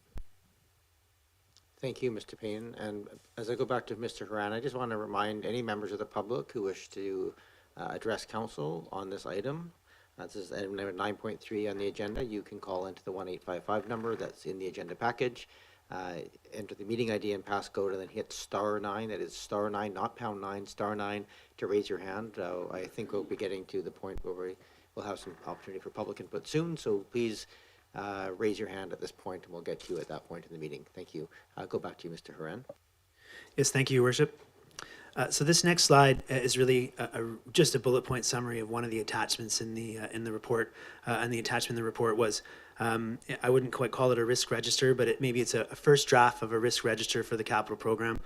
And I think especially the attachment, not so much this slide, but the attachment is an indication of the kind of upping our game that needs to happen in Oak Bay with respect to trying to do more capital work around the kinds of information that the council would be able to see on a regular basis, and around the kinds of analysis that would happen in staff. So really discussing risk management at a program level to make sure that that staff is delivering on the outcomes that council has directed in terms of approved budgets and direction for the capital program. So I just wanted to highlight a couple of these risks that we put in that initially. So one is hiring. So any changes that we would aspire to make in terms of being able to add resources to the team, it is a highly competitive environment in the community. So I think that for us, in terms of timelines and being able to fill out a team and have that team running at full speed, it's probably going to be longer than even our conservative estimates. So that's one aspect to be concerned about. Next is public affairs and communications. So we're stretched to the limit right now with the work that we're doing. And as I mentioned earlier, we're doing more now and last year than we've done in many years. So our ability to keep the public informed about where we're going to be, what we're doing, and then when things go wrong, which does happen, about keeping them up to date on what we're up to, we're kind of stretched for that. And as soon as something unusual happens, like a water main break, it totally kind of throws us off. So if we're planning to do more capital work, we really, what we're making recommendations to reduce those risks of confusion and unhappy residents with not knowing why streets are closed off and when that's going to happen. We want to have a deliberate approach of communicating what we're doing through the website and through letters and so on. Basically what we're doing now, but better and more and farther in advance. Those are the two high risks. That's why they're red. There's a number of other risks that just need to be talked about because it just kind of points to why we're making recommendations that our current capacity is stretched to the limit. So one of them is operational realities. So we've been talking about the capital program, which is planned work, which is perfect. You say you have a number of water mains or sewer mains that you want to replace, and you're going to replace them next year, and then it's the most cost effective to say 2 or 3 years in advance I'm going to go do that work, and then that's the cheapest way, most efficient way to get it done. Except reality means that many of these pipes, as I mentioned earlier, are meant to fail at some point in the next 5 years. So if they fail right now, today, it means that capital project's not happening in 3 years, it's happening tomorrow. And that means it's more expensive, and that means we're not ready, and that means there's delays and other challenges and problems. So the actual operational costs change because we're not doing the planned work, and we're going to struggle with those operational realities around planned versus reactive work for a number of years, so decades, and that will be part of the challenges of managing this program. Legal issues, things that we don't normally have to deal with because we have enough projects on the go that we can handle, making sure that tender documents and contractual documents and so on are done. I'm doing a little hand motion of a bow for the folks at home that can't see me, which is fine. But as soon as we start growing, then the ability of the staff in-house to continue to do that product well starts to diminish. And then we have, and even when you do that stuff very well, and there's lots of examples where this happens, contractual issues and construction work happen regularly. And as soon as that happens, it means the staffing requirements to deal with that particular issue go up, and then you're not doing your current program, you're now dealing with some unexpected legal issue. So we're trying to build capacity to handle that stuff. We talk about project performance challenges. Our projects are getting more complex. Oak Bay, unfortunately, there's very few projects that end up being straightforward. Almost always, there is something that as soon as we open up, get underground to look at what's there, there is something, whether it's unexpected rock, unexpected infrastructure, failures that we didn't expect. Projects don't usually end up being what we thought they were going to be. So the better planning we do, and the more farther in advance that we're able to de-risk these projects, the better we can handle scope, cost, and schedule. We're going to need to start doing projects that where it's not just I'm replacing a sewer main on Windsor. It's going to need to start being, for us to be smart about what we do, we're going to need to start identifying particular streets. I don't want to name any because I don't want anyone to get fired up. But I'll just imagine a particular street in the neighborhood, and we say we're going to do that particular street as a corridor rebuild, meaning in 3 years, we're going to go into a city block and we're going to replace everything that's there all at once and then repave the road, and then we're done for 80 years for that street. But those are more complicated to try to organize all those together and get them done efficiently and well. I think that's the best way forward for many of our projects in Oak Bay, but we need to have better capacity to handle that stuff. Another risk, 3 to 5 times capital output, that target is probably too low. But the idea of trying to grow so that we're doing 3 to 5 times what we did more last year, I can't find very many municipalities that have, or any, I can think of only one, that have done something similar in terms of growing like this. So it's really not realistic to set targets that are just beyond that. So that's why we're kind of trying to say we're going to grow incrementally. This is a challenge, and we're going to try to grow into that. But we need to recognize that there's risks there. And finally, procurement supply chain issues. There's a ton of those, which challenges our costs and our schedules. So that is a summary of the program risks. The last slide here is our recommendations, which is just a summary of what we need to do. What we're recommending is we create a dedicated project delivery capability in engineering services that involves a senior engineering technician, 2 project engineers, project managers, communications and administrative support for the whole of engineering services and public works, but mostly for capital projects, and then backfill in terms of the engineering services senior engineering technician. And second, more important, is that we're recommending that you direct us to deliver on a project management framework for this program that involves setting governance expectations for things like stage gates and decision-making, performance measure, documentation.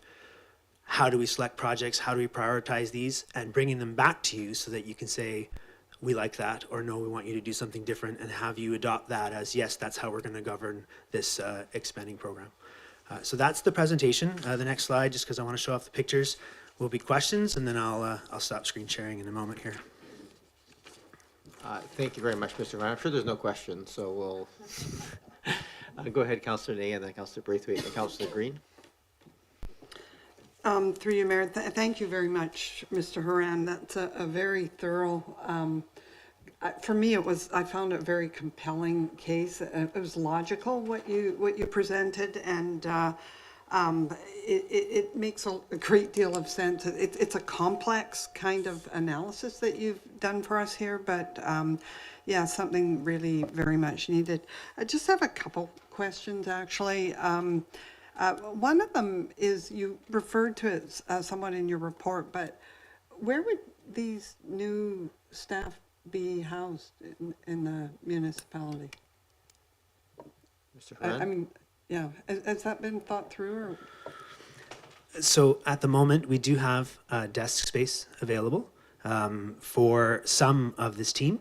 But I think that the answer, though, is when you look at, because I think I mentioned it a few council meetings back, we were talking about this issue, is that there is going to be a challenge for desk space, and not just for engineering and public works, but for, if you analyze the council's direction in terms of the services that we're meant to provide going forward, there is pressure on terms of finding a desk space for folks, and the renovation made that situation a little better, but there will be, depending on the direction council gives, a requirement at some point to to find solutions to that challenge.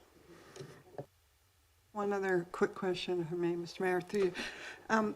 I was just down at the Cool Kit workshop a few weeks ago, and it made me think about the work you're doing. And you have spoken not only about maximizing output, but also integrated management. And I'm wondering, as these projects move forward, how does the involvement of things like what the Cool Kit's up to, where they're trying to increase natural infrastructure along the boulevards and integrate them into, will these projects, as they break the ground open, work with other parts of the municipality that can take advantage of the sort of renovation of that streetscape to include and improve the natural infrastructure? Mr. Wren? Through your worship,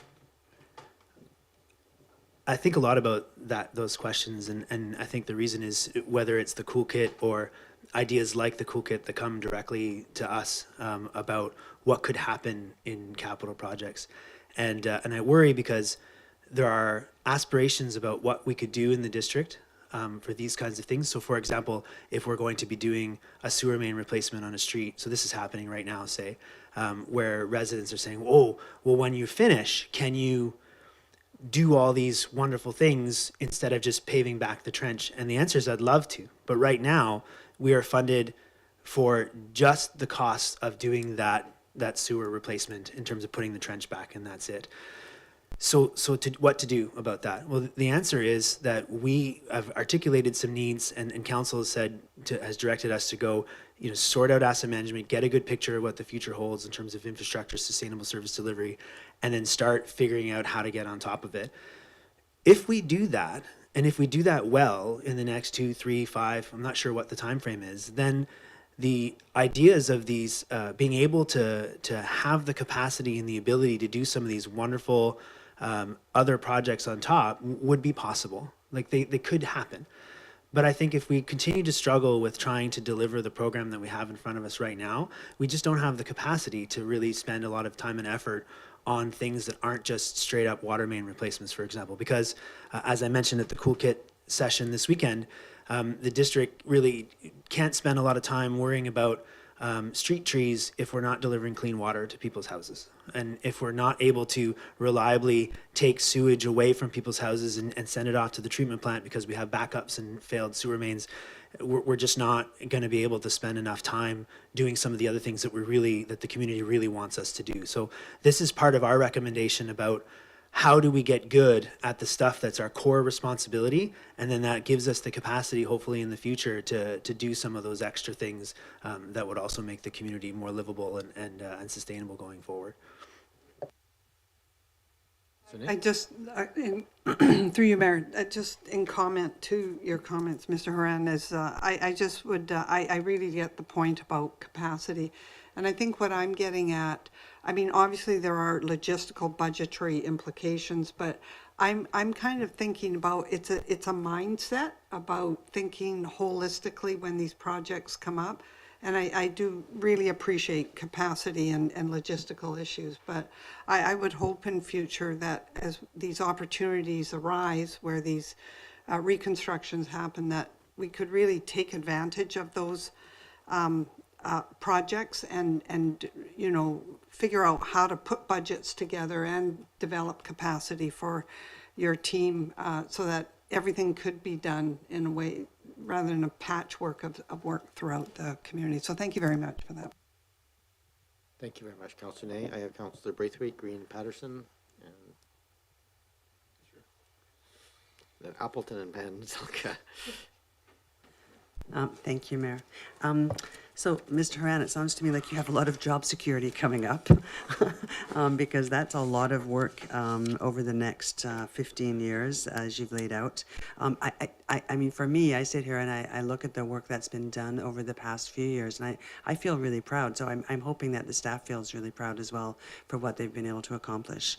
I'm looking at to me, in my head, I think this makes logical sense that we would go down this path to get more staff. But I am looking at the estimated cost of staffing at the $700,000.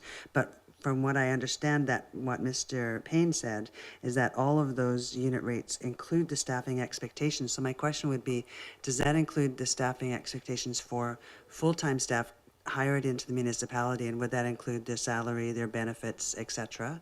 So that's my first question. Mr. Coran? Through you, Mayor, yes. So so a good example, a practical example, is if we say in the SIR plan and in the 5-year plans that we're going to do, 1.2 million of water main replacements in 2 years, and then it's a different number the year after that, and so on. Where that number came from is this idea of the asset management process of going, what's the unit rate, meaning how many dollars per meter does that cost? And when you do that, you factor in, as Mr. Payne said, the people. Well, we're not doing exclusively in-house work nor outsourced. There's a mix of that going on. So when we say that the 700,000 is part of the capital budgets that are already the increases that are already in the 5-year plan, it's because it factors in the people needs. It factors in the people needs both of district full-time equivalents, but then of course there will be a ton of industry partners for us to do that, whether it's construction or design or survey, a ton of support from industry, because there's just not a chance that we'll be able to do that much more work all in-house. It's just impossible. But none of the other municipalities do it all in-house either. There's always a combination of the two. So it's a balance. So when we do the calculations, the big chunk of the effort that will happen at the beginning is it takes a lot of in-house staff effort to manage contractors that we use either for project, even if they're just project managers, or if they're consulting engineers for design, or if it's overseeing construction management. There's still, to be good, a good owner, like a good district, you still have to put a lot of in-house effort to make sure that those projects run well, if you don't have to you do just enough and then it goes really well. But if you do just a little bit, not enough, then all of a sudden costs are out of control, there's problems, and then all of a sudden you're not saving the money by outsourcing. So it's a combination of those factors. Did I answer the question? Okay. Thank you. And as far as the hiring goes, I mean, I understand that. I mean, right now you did mention that it might be hard to find capable individuals to hire into those positions. And so that, I guess, to me, that might increase the amount of money that we might be looking at spending, because we might have to pay more to bring qualified individuals in. So that might make a little bit of a difference in the budgeting, I would expect. But if we can't find those individuals to hire full-time into the municipality, then would we just then look at going back to just doing contract work for those things? Or would it, I'm assuming it wouldn't stop our way forward on these projects. Mr. Horan? Through your worship, I think the answer is the positions all have they're all related to jobs that currently exist within the district. So there's tweaks to job descriptions, but there's not as much effort to defining where they fit in terms of like where's the pay scale and so on. So relatively quickly, I'll be able to put together job descriptions, have them classified properly, and post those positions and start trying to hire into those roles. I think that for us to try to do 3 to 5 times our output, we need to fill those positions to get there. I think that with the authority to go ahead, like if the council gives the direction of go do that, engineering and public works, then that gives us some flexibility to ramp up. And then, our final solution in 1.5 years might be, here's these 5 FTEs that we've now hired, but in the meantime, maybe it's a consultant to do a certain project for 6 months. And that's what I'm doing right now. Some of our key projects that are happening right now are being, the project director would be me or Mr. Rennick, and we have project managers from industry that are doing the day-to-day cradle-to-grave management of a specific project. Thank you very much. I have Councillor Green, then Patterson, Appleton, Zelka. Go ahead, Councillor Green. Yes, thank you. And thank you, through you, thank you very much, Mr. Horan.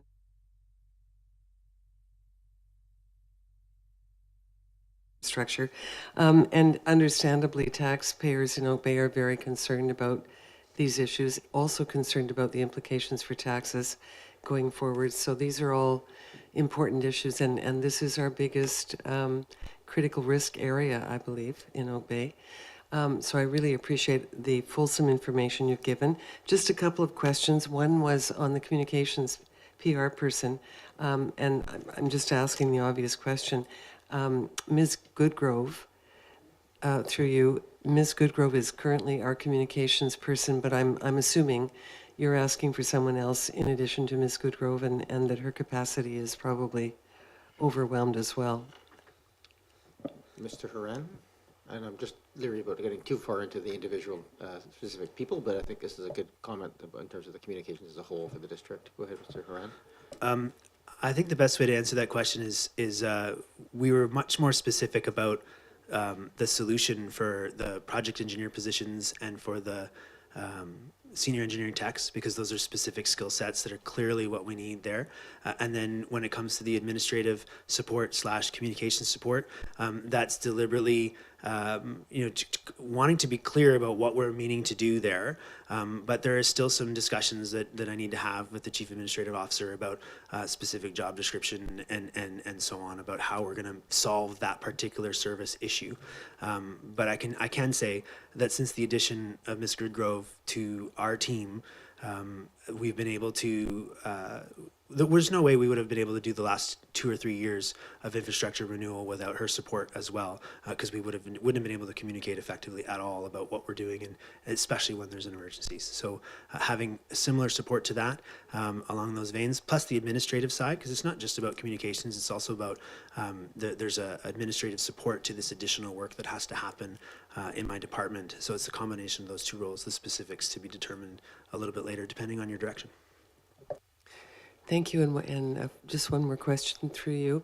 Mr. Han, we just recently approved the financial plan, so it was, it's just sometimes it's difficult for the public to understand. We just approved the financial plan, and now we're being asked to fund additional positions, and I totally understand. I think your report has been very helpful, and the presentation, and in fact, option 1 appears to be very reasonable. So, but it's just, I do get questions about that, regarding why this didn't come forward before the financial plan was approved.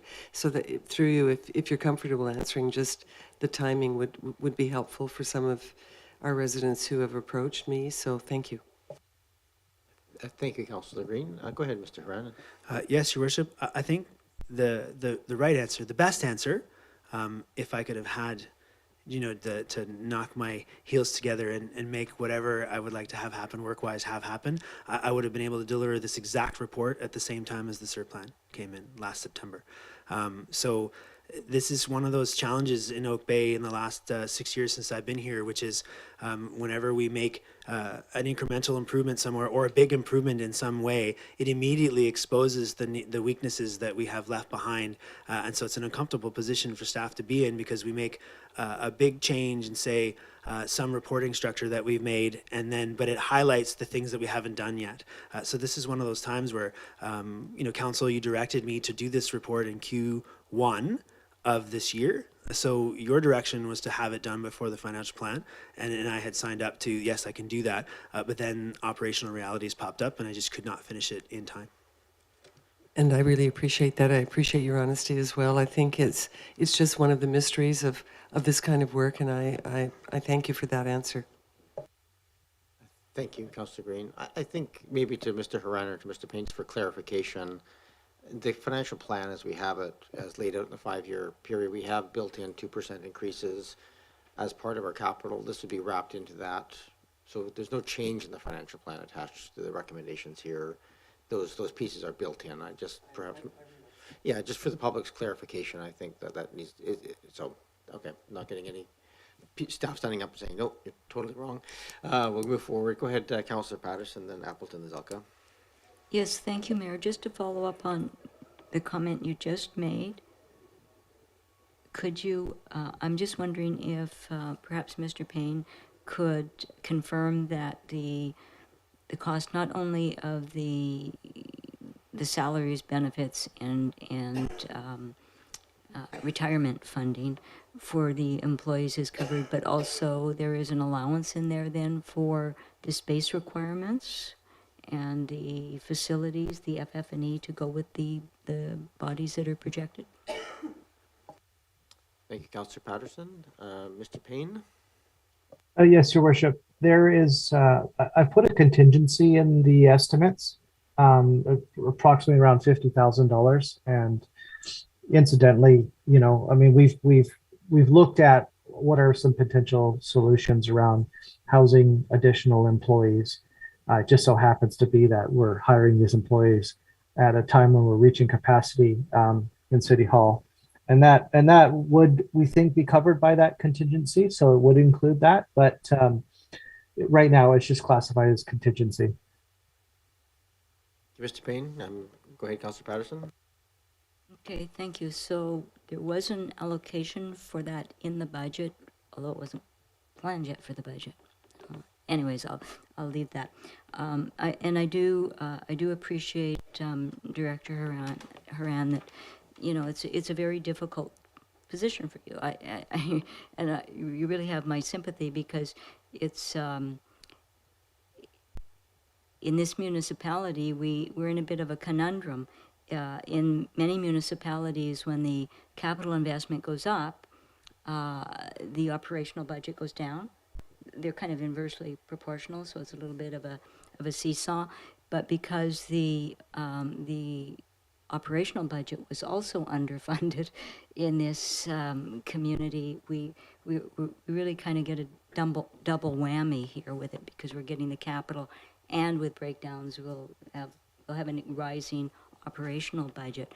And so I guess in understanding that and the impacts that it could have overall on our budgets going forward, what kind of sensitivity analysis do we do, either on the sustainable infrastructure plan or the operational components for potential breakdown of systems? How is that managed through this process? Thank you, Councillor Patterson. Mr. Haran? So through you, Your Worship, there's two aspects, or two parts to answer that question.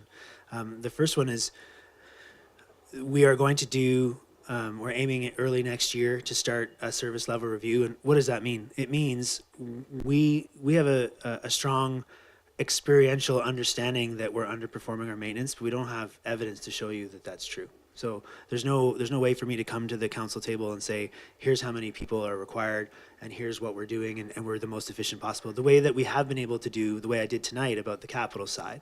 So the next step is you can do an analysis of your maintenance requirements and say things like, if you have 400 fire hydrants in the district, say, and you're supposed to do a certain amount of maintenance once per year, you're supposed to take it apart and put it back together, or whatever it is.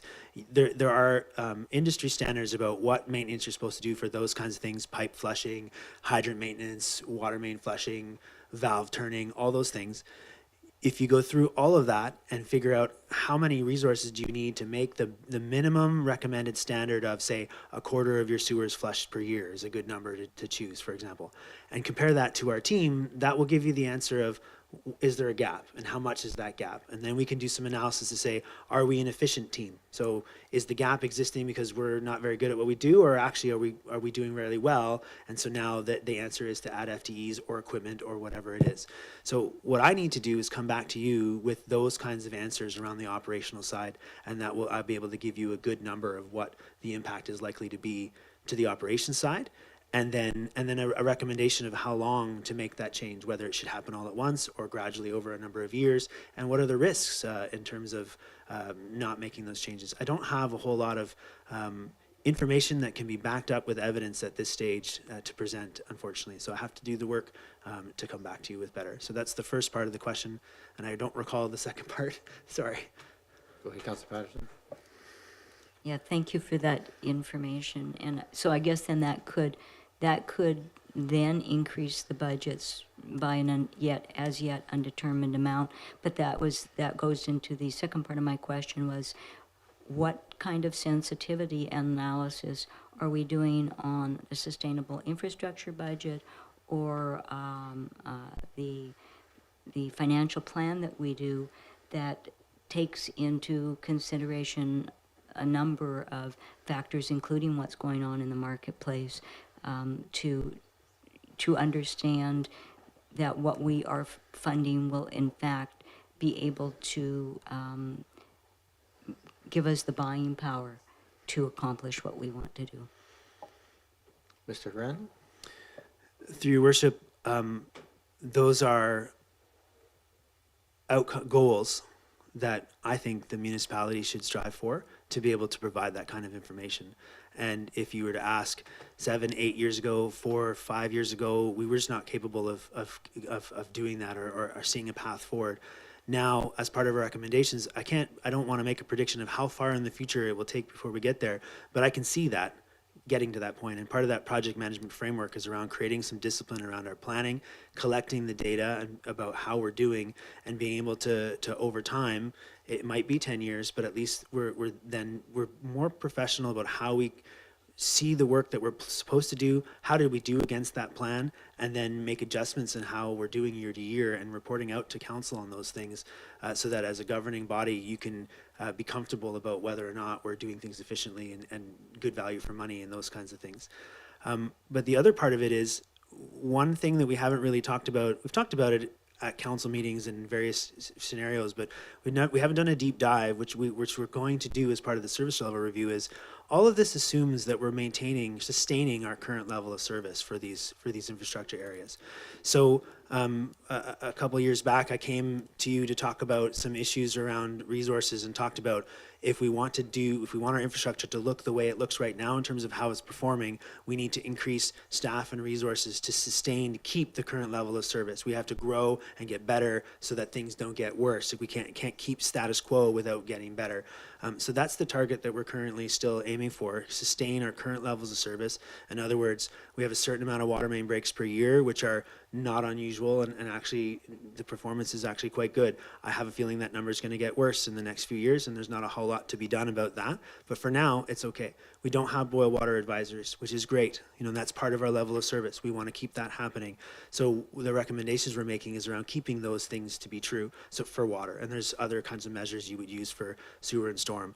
And I think as part of a service level review, we're coming back to you to lay those out about what those are and how we measure whether the infrastructure is providing the service we need.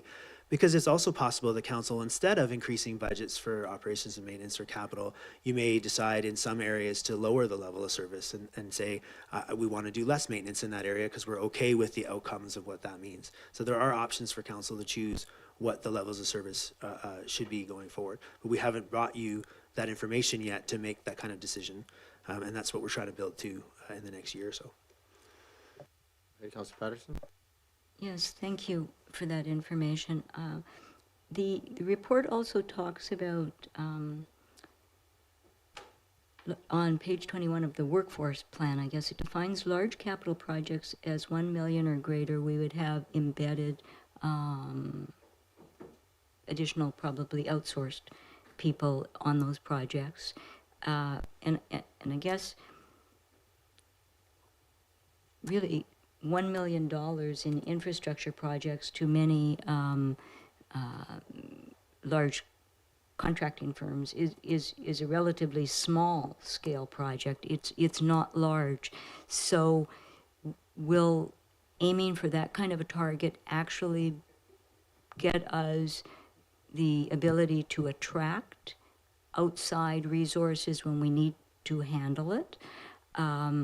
And it really is about scalability of the projects, attracting and securing people that will be interested in really smaller scale projects is how I think of this, and what kind of capacity that there would be in the private sector and the availability of it to be there when we need it. Is it possible for us to hopefully get to a multi-year planning so that instead of just bidding annually, bidding a $1 million project, can you get to actually bidding a $5 million project.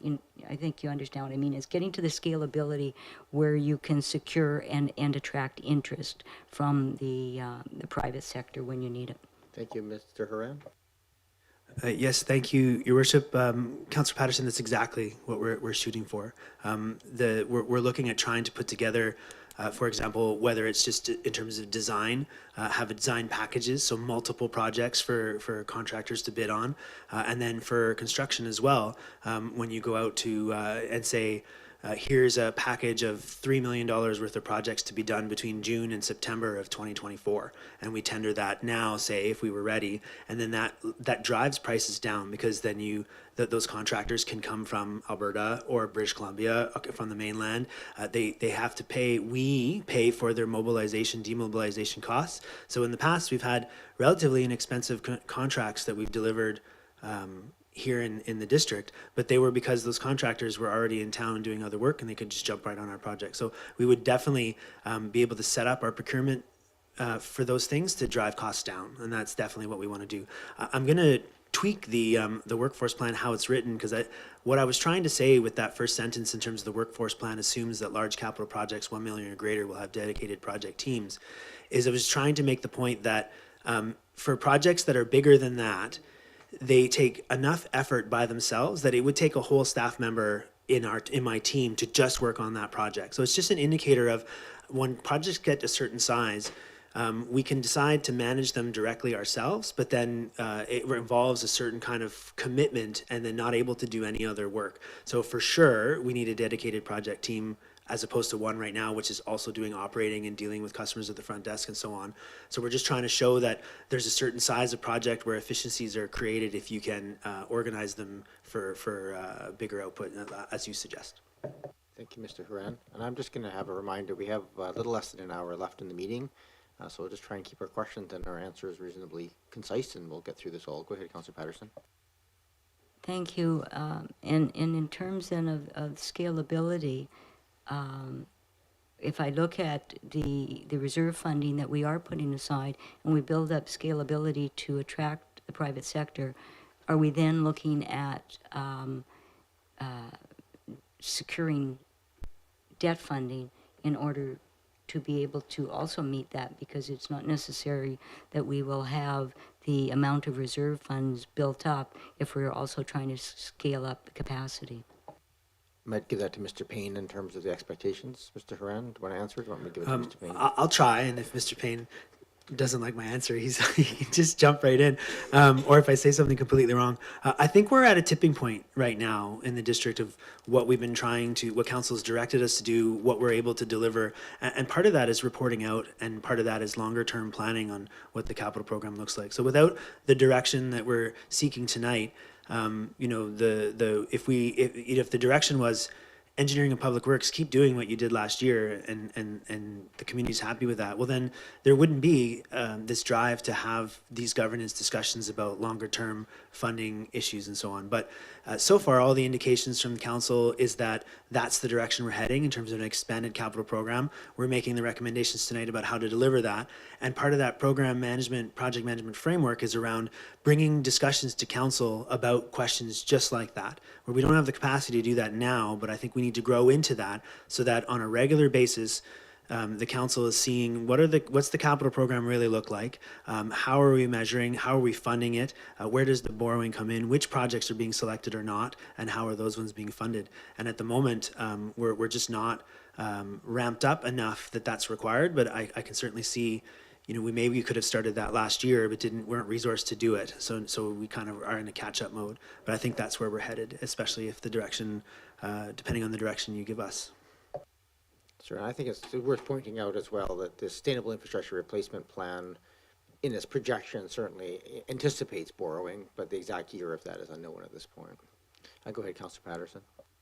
Thank you, Mayor. And I guess my concern with what is presented is really from a risk analysis standpoint about not having an overall staffing plan for the district and being able to understand in a more concrete way where we stand on kind of knowledge years of staff or attrition of staff. And so what we face with that, the availability of qualified staff for not just for recruitment but for retention, having the projects that we will get the retention for them. And the last thing that it has not been mentioned, but I do raise it generally when we talk about annual reports, and I've raised it several times, and that is workplace safety. And especially if we scale up the projects, I think that safety program is critical to the district, and I haven't seen anything on that in any of the reports. So those are concerns I have. And really, what are the weak links in this plan? Although you've been wonderful, Mr. Haran, I still realize that you are one person, and this is spreading your time and efforts over a broader number of staff people. And so, what are the weak links in this planning to actually carry it off successfully? Thank you, Councillor Patterson. I would just remind that we are a governance body here, so we want to be giving direction here in terms of what our expectations are, and if we're missing information to make those governance direction, then we should seek that if that's the will of the body. But I think at some point we get into well, it's up to this body as to how much detail they want, but we want to get there. I have Councillor Appleton Zelka, and I'll go back to second-time speakers. Go ahead, Councillor Appleton, online. Thank you, Worship. And through you to staff, just picking up on a topic that just got raised, I'll just talk about this one point first. I wanted to, I was very interested in terms of the risks analysis that Mr. Haran presented, that one of the primary risks, one of the highest risk factors was related to communications. And identifying the need for that communications piece outwards to the community, which I don't doubt. I'm just wondering, and as Mr. Haran has detailed, there's coordination between our existing communications staff, and they've, that person's been involved in communications for engineering projects up to this point, but just in terms of the sort of the harmonization of staff, and Mr. Haran has indicated that staff are maxed out and have reached their capacity. With specific reference to the communications piece, I'm just wondering whether Mr. Haran might provide a little bit more detail as to say how much communications time is this new person expected to provide, and how would that, do we understand how that's broken down between existing and prospective communications staff, and is there some value in evaluating, which is outside of Mr. Haran's purview exclusively, but is there some value in evaluating the communications staffing needs for the district overall, rather than on a portfolio by portfolio basis? And I'm not saying one solution is better than another, but I'm just wondering whether staff can comment on how we might integrate communications. I'm just debating whether I'm going to give that to Ms. Williams here, Councillor Appleton. Go ahead, Ms. Williams. Thank you, Your Worship, and through you to Councillor Appleton. These are the conversations that we're having right now, myself and Mr. Haran. And I think some of the changes that we're going to be making in our communications tools, such as the website refresh and things of that nature, are going to see a lot of the day-to-day social media website updates decentralized out of communications into admin support roles, so that they can have very responsive people in each department. So yes, we'll be doing more of a corporate lens on communication and looking at it from a skills-based perspective to try to build a fairly robust communication team that can then support the people in the other areas who will be doing the regular day-to-day updates on road closures and things of that nature. So we're definitely undertaking that work, and once council makes this decision tonight, we'll have a bigger conversation and determine what that support role looks like. Is that sufficient, Councillor Appleton? Just a follow-up, Your Worship. Thank you for that. And so I guess then my follow-up, just for confirmation, would be the proposed model is for communications functions to be integrated potentially with administrative support for individual program areas such as engineering, that the decision has been made to rather than have one key communications person who does communications for the entire district as a whole, but rather a decentralized model is preferred for responsiveness. Is that what I heard? Ms. Williams? Thank you, Your Worship. I think that's close. What I was trying to portray was that we would still have centralized communications that will oversee, to ensure corporate graphic standards and plain language throughout the organization.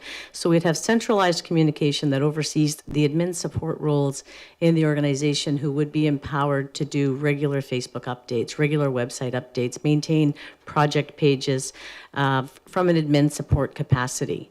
So still a very centralized communications team. We anticipate that because our communications team is pretty maxed out, that we would be looking at supplementing that right now and taking back some of the consulting work that we're getting done out in the field to supplement that team. And then that team would provide the oversight to the admin support people to ensure that communications going out from the individual departments still follows the corporate graphic standards, etc. Mr. Horan, do you want to just touch on this at all from your perspective? Okay. Go ahead, Councillor Appleton. Thank you, Your Worship. If I might just follow up with Mr. Horan, just in terms of the messaging that's going to go out associated with this this push, if you want to call it, on upgrade and replacement of assets. And I've made this comment to council before about profiling the nature of the work, and I think that is really, really important that we communicate outwards. And I was just wondering whether Mr. Horan and team had contemplated sort of almost a dedicated branding for this phase of work. As Mr. Horan has mentioned, we're entering into potentially an especially critical phase with failing infrastructure. And he's mentioned that, in fact, his expectation is that there will be, an increased risk of failure over the next very, very short time frame. So I'm just wondering whether there's some way to package and showcase that work in order to say, well, there's the ongoing necessary upgrades, and then this is a very focused push to address critical and imminent need. Mr. Horan, that may be a yes or no question. Your Worship, I think that when you look across, I'll just focus on North America, and you look at the utility companies, the utilities that are publicly owned, municipalities that do these kinds of services, the ones that do an excellent job both of getting a lot of that work done, but also keeping their community informed and happy, are the ones that have realized that they need to talk about what they're planning to do. They need to talk about what they're doing, and then make sure everyone knows what has happened. And so as I look around, there are some municipalities in this region who do a good job of that, and I've seen some in the mainland and down south that do an even better job. So I have aspirations to get there, because I think that just in terms of providing good information for council, for us to spend some time working on this kind of product, this kind of information, it helps you as you interact with residents to point to this is what's going on and why we're doing what we're doing. So things like the SIR plan are examples of that kind of product that we really upped our game in Oak Bay around that, and I think part of this support that we're looking for in terms of public affairs and administrative support is to create some capacity to allow us to do better at that kind of thing, even if it's as simple as having a kiosk at the night market or whatever it might be. So there's it's not fully fleshed out, but I think if we are going to be successful and keep the community supporting the work that we're doing, we need to talk about what we're planning to do and what we're doing. Thank you, Mr. Horan. Go ahead, Councillor Appleton. Thank you, Your Worship. Just one final question. I'll try to keep it brief. In the staff report, it alludes to, the potential, longer-term planning and longer-term considerations. It includes the potential creation of an additional works crew, an additional public works crew, and adding on to the two that we already have. And depending on how the work progresses and what capacity is identified. So is the intent of the capital program delivery team that's contemplated here, they would identify the most ideal delivery model for potential new works, and would then evaluate whether or not a new public works crew was needed, whether a new public works crew was the most efficient way to deliver that work, or contractors. Is that the intention, or would that be how we tackled that question in the future? Mr. Haran? Yes, thank you, Your Worship. Through you to Councillor Appleton. So the question is really a service delivery question. So the easiest way for me to answer it is you're going to look to the director to come up with those answers, and it actually will be my whole team that has to my leadership team that weighs in to try to do the analysis of what we're going to do. But just to answer the question a little better, right now our construction crews are 2 public works construction crews. Depending on the day, where the money is coming from depends on the work they're doing that day. Sometimes they're doing capital work, and sometimes they're doing operational work. Sometimes they're doing cost recovery. So what we try to do with them is more than a year in advance, choose the projects that are most appropriate for public works to do, and try to identify, in the past it was all public works that did them, and now we also try to identify which ones would be best for contractors. What we'll do in the future is also keep some capacity behind to deal with emergencies, because emergencies or unplanned work is the most expensive when you're trying to get contractors to do it. And when it's your in-house staff, you can mobilize them, change your plans without any infrastructure or any dollar challenges. We will need to do that service level review that I mentioned earlier, and part of that service level review will include recommendations on staffing, how to fit the resources, and one of those will be, will a 3rd construction crew make sense? And I think that we'll be presenting it in a way that says, here is our proposal, and the positive impacts that might have, and then it will end up being a kind of a council decision about what service levels and efficiencies that we can gain by making some of those choices. But I don't have enough information other than gut feel and experience from the team that points us that that's why we're foreshadowing that likely these are some of the recommendations we're bringing forward in the future. Thank you, Mr. Haran. Anything else, Councillor Appleton?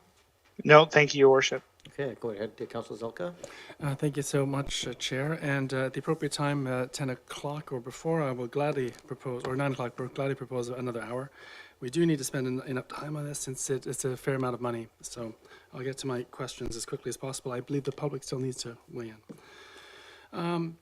So a few questions through you to staff. The upland sewer separation with respect to the entire asset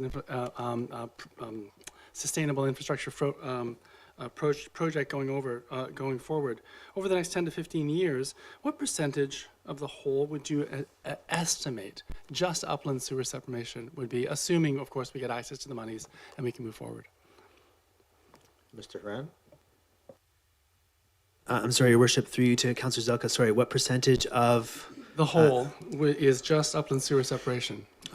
I actually would say that upland sewer separation, because it's new infrastructure, it counts as separate needs and outcomes than what we've been discussing. So with Oak Bay being a built-out community, almost all of the conversation we've had is about replacing infrastructure that already exists.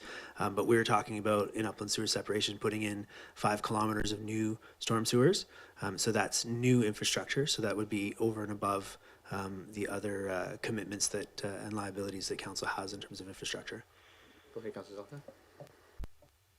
Exactly. So my understanding is that the entire staff of engineering would be handling not only the asset replacement and repair, but also some of the new project work. Although I imagine much of that will be contracted out. Of course, most of this work will be contracted out, but those contracts have to be managed. So is the new staff being recommended here will be also being taking care of those projects, or is there another cohort of staff that's anticipated for the new work? I think, Your Worship, the task that you've directed me to do in terms of standing up the project and coming back to talk about governance and what the upland sewer separation project would look like, we'll have a lot of those details and options. But I anticipate that because it's either an $8-9 million Humber replacement or the whole thing for 22 million, that represents a significant project. And I think the best model for those, if you look at other municipalities, is you don't do those in-house with your internal staff. You come up with a procurement mechanism to get industry to do it, and then you set up a governance framework that allows council and senior staff to oversee this project in a way that makes sense. And there's best practices for those, and I've referenced them a little bit in the report about how to do that well. So I think that would be our option. There would be staff involvement, but mostly from a governance perspective on that project, and not so much day-to-day project management for that one, I anticipate. Thank you, Mr. Grant. Go ahead, Councillor Zelka. I very much appreciate that, and I just trying to tease the two apart, because in some people's minds they may be smushed together, and I want to make sure that they're separate. Although the upland sewer separation does have this interesting, unique aspect where a part of the piping is going to be reused and upgraded, and the other part will be brand new in terms of reuse of an existing pipe. I'm not exactly asset infrastructure or asset sustainability, but some ways it is. So I do want to ask a question through you, Chair, to Director of Financial Services. There's a lot of work that was put in the 5-year financial plan that made reference to 2026 and will be approximately 91% at our sustainable funding levels, assuming we continue our increases in taxes, according to the 5-year financial plan. So the question is, if we start moving some of these capital funds over to operational expenses to pay for people at $700,000 per year for 5 people, what will that do to the numbers that we've got and the projection we have towards 100%? Will it affect, for example, the 91% at 2026 of sustainable funding totals? Mr. Payne. Thank you, Worship. I'll try to be as clear as I can with this answer, because it can be a little bit muddy, but really the $12.8 million sustainable funding represents the annual cost of replacing our assets, right? And that included in that cost would be the staffing required for it. So really the labor required to build, construct, design, that is a capital cost. Now, the way that you can display it in the financial plan is either in the operating category if you have staff, or in capital. If we decided to display it in the operating side of the equation, that would really reduce the amount required on the capital side. It's 6 of one, half a dozen the other is another way of saying it. So for instance, we would be needing to set aside $12.1 million as opposed to $12.8 million if we had incorporated the $700,000 into our operating fund. Overall, it's the same amount of funding required, $12.8 million, whether it's in Pot A or Pot B, doesn't make a difference. That's all that's anticipated in the cost of construction. Thank you. And just to his specific question, then, the 91% or whatever is still in place with this plan. Yes, thank you, Your Worship, and thank you for reminding me of the second half of the question there. What we're really talking about here is accelerating spending. So moving towards a sustainable funding, the funding side of the equation, that continues at the same pace. So 2% a year, that's approximately $600,000, $700,000 in new taxes, up to $12.8 million. That's the funding side of the equation. What Mr. Horan is talking about today is really about accelerating spending, the spending side of the equation, and actually getting pipes in the ground. So it doesn't, accelerating the spending doesn't increase the funding side of the equation or the speed at which we achieve that funding. Thank you. Go ahead, Councillor Zelka. Thank you very much. I know sometimes there's discussions of CapEx versus OpEx in terms of operational funds versus capital funds, but I can talk about you with that, those differences offline. With respect to communications, I do appreciate all the comments that have been said by other councillors, and whether it's centralized or whether we have it separate. I'm sure if the engineering department, for example, gets stood up, maybe in the 1538 Monterey Avenue house, if we end up repurposing that building, it might make sense to have a communications person separate, since it'll be in a separate building over there, as possibilities going forward. But we'll have to see how that plays out. I do also understand that with respect to demographics and the increase in retirements going forward, I look in my field of engineering, there are more people retiring in engineering than are being educated today, at least in North America. And looking at the budgets, we have a capacity concern, right? We're a small organization with, a small community with not a large business tax base. However, from a social contract perspective, we have people in the community who were yelling at us a couple of years ago saying you've got to spend more money on your asset management and your infrastructure because it's falling apart. Which is a very interesting place to be because usually people say lower taxes, but here they're actually asking us to spend some money, and that's a very interesting place to be.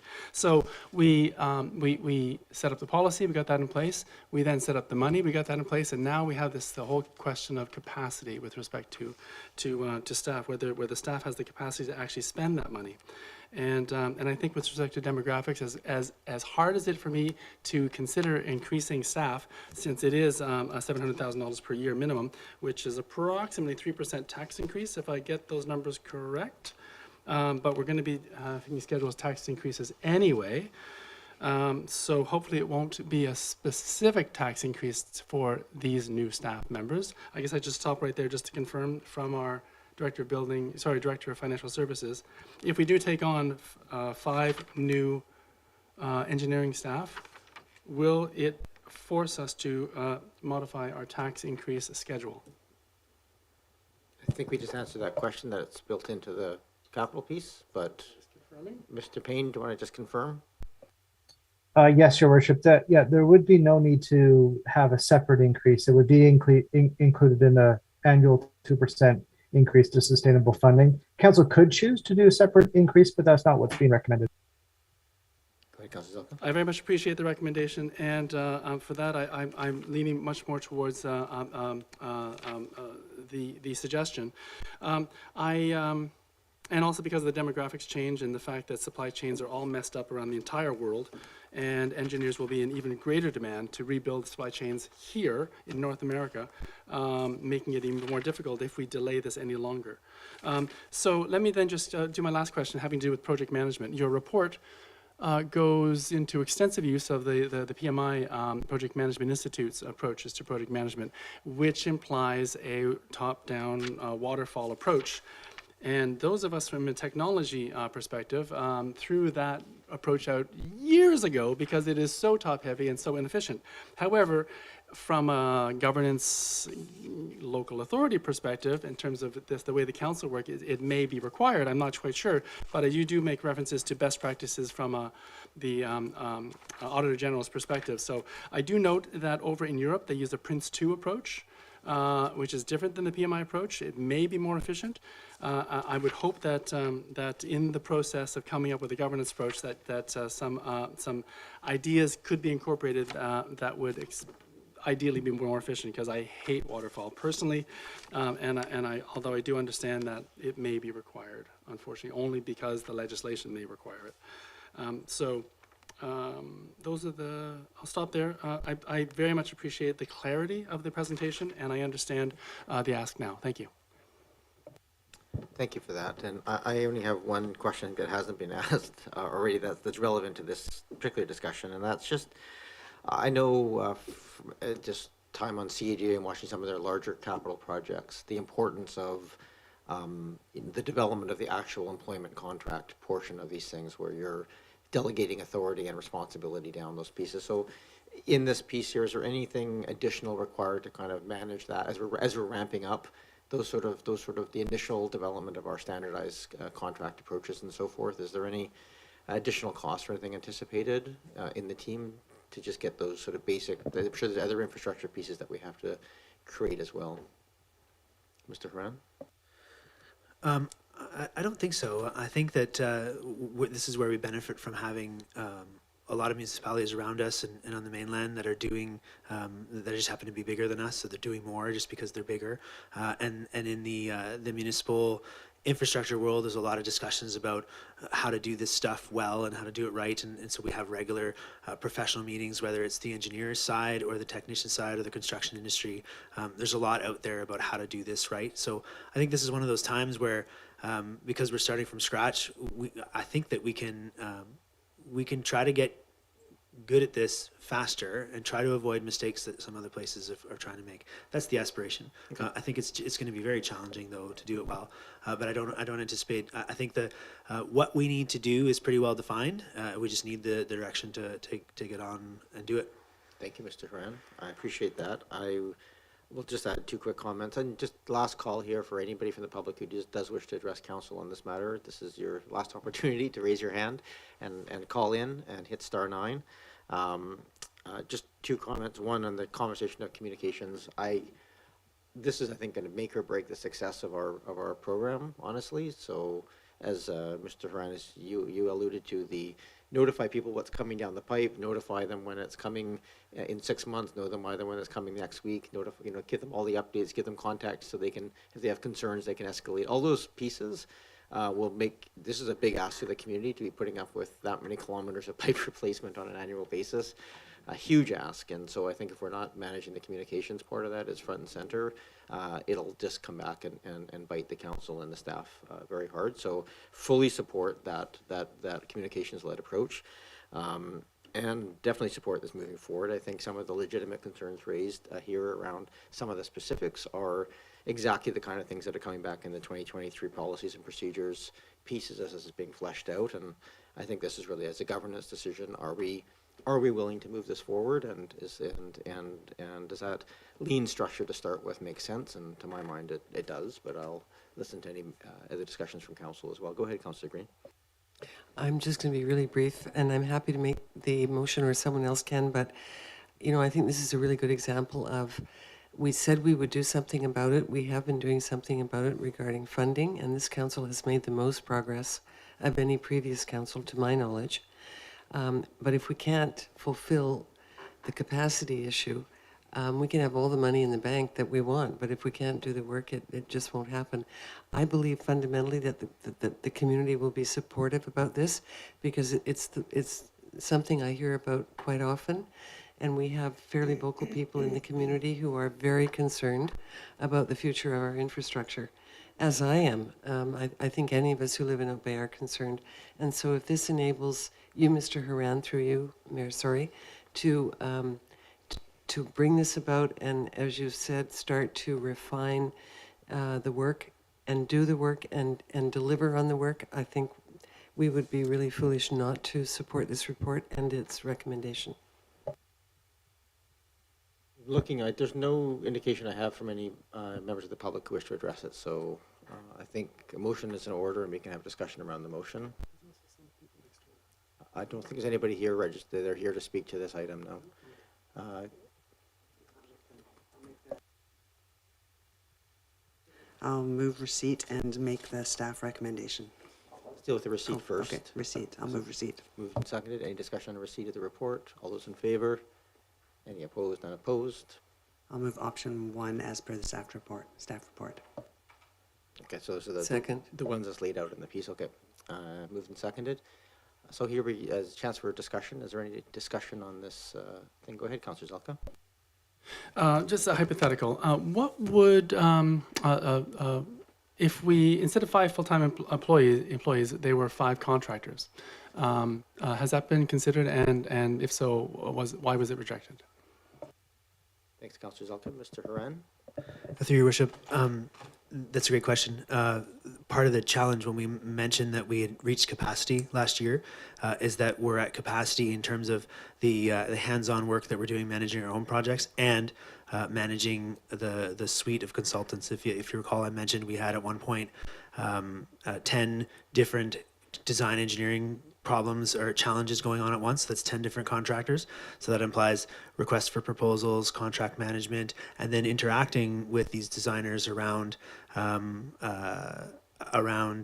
what it is that we're looking for in terms of design.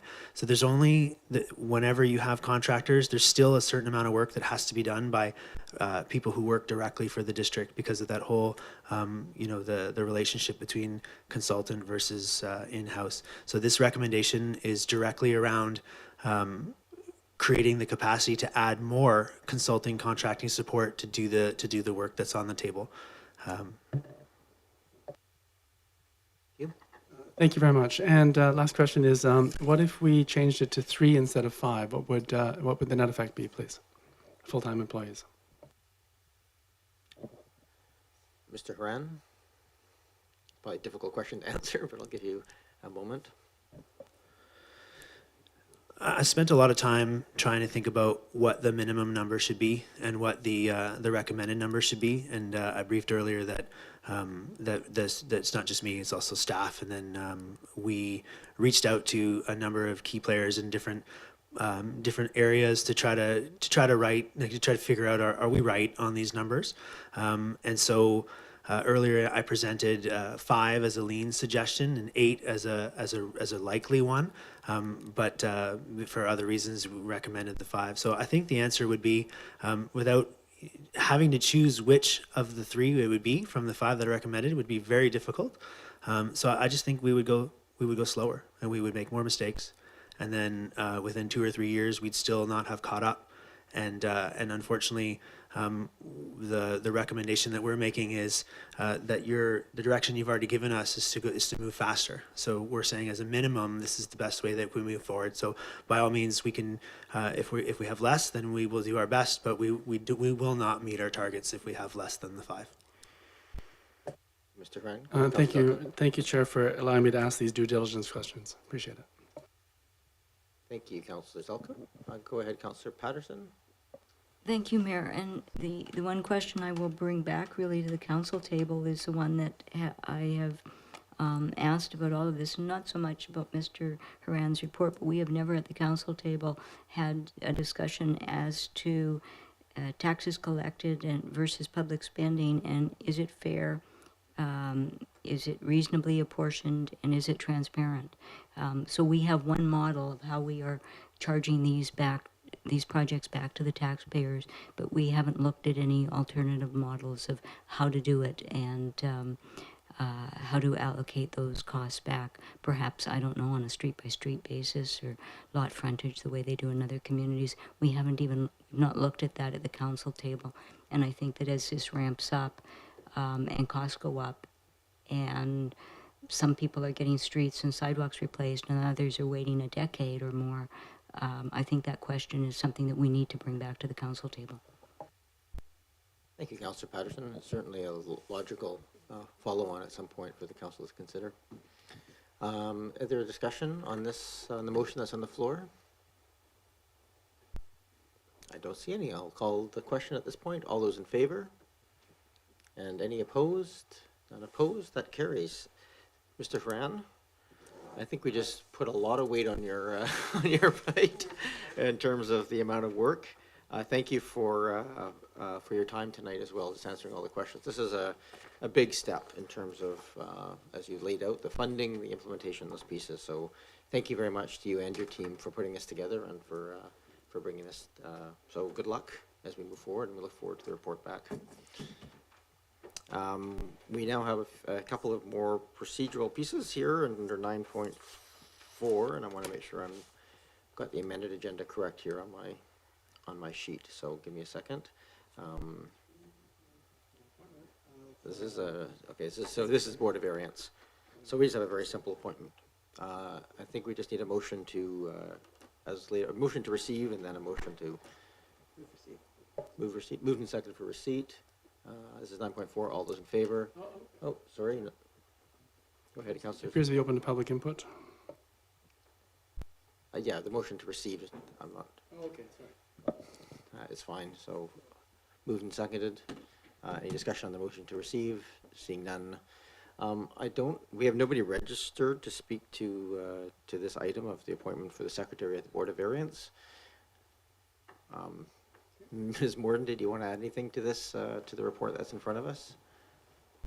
No, Your Worship. No, we don't have anyone signed up to speak to it. We would actually normally probably have put this under no public input in reviewing the agenda. So just to share that. Yeah, in fairness, that probably should be where it is because it's not something you would normally take input on.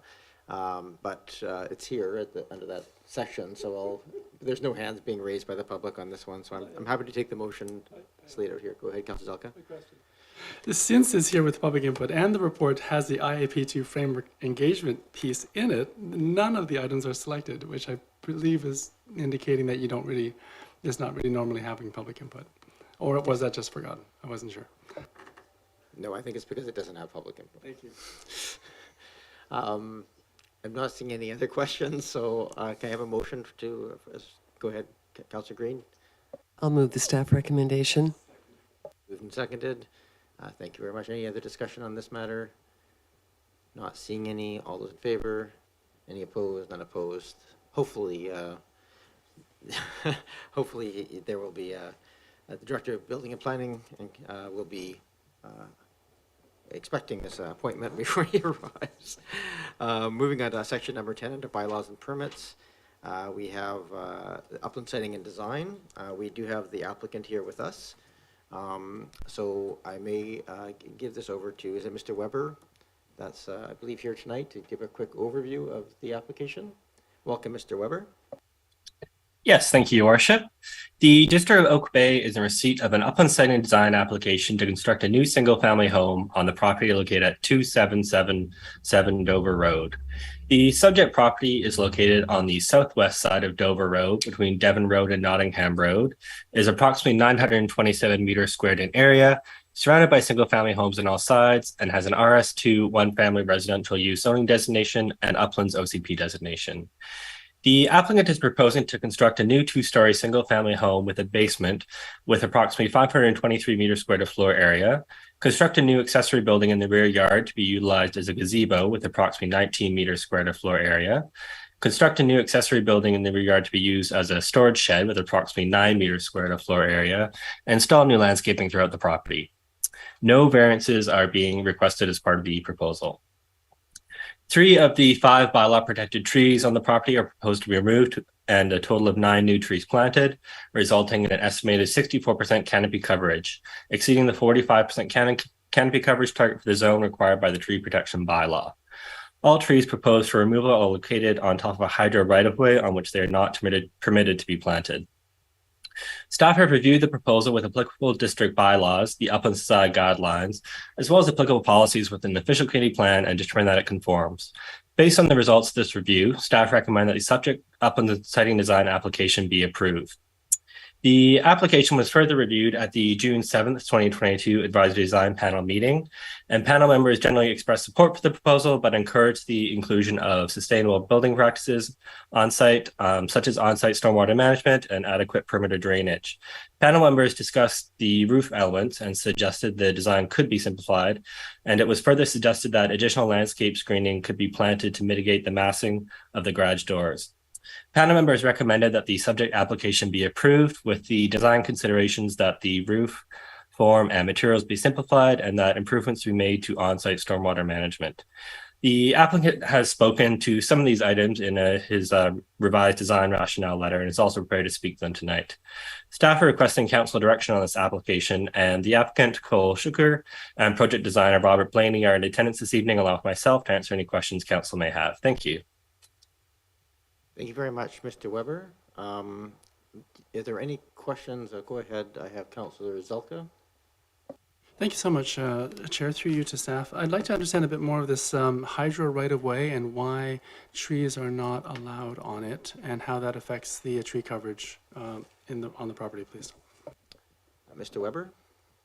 Yes, certainly. And through you, yes, there is a right-of-way along the rear property line as well as the south property line. And it's essentially for the underground wiring that services the uplands area. As you know, there's no telephone poles in the uplands.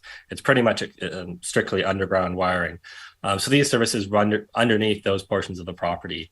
And within that right-of-way agreement that's registered on title, it says that you cannot essentially cannot plant trees on top of those right-of-way areas, and that you're also supposed to limit, I guess, general, even large shrubs or general disturbance to that area. Prior to a potential building permit being considered, we will also have the applicant reach out to BC Hydro to verify that the proposed plans are suitable and I guess fully address the right-of-way conditions. Despite the right-of-way being there, staff view the proposed tree removals to be, I guess, beneficial, essentially, because it would, I guess, prevent those existing trees planted over top of the right-of-way from potentially damaging it. And the applicant is certainly able to meet the district's canopy coverage targets despite those areas not being able to be planted. Thank you. Thank you so much. Appreciate it. Thank you, Councillor Zelka. Are there other questions of the applicant? Go ahead, Councillor Braithwaite. Yes, thank you, and through you, Mayor, to the applicant. I do notice that the ADP did suggest that there were changes made for the roof, but that the applicant in their letter is saying that they are not going to make those changes.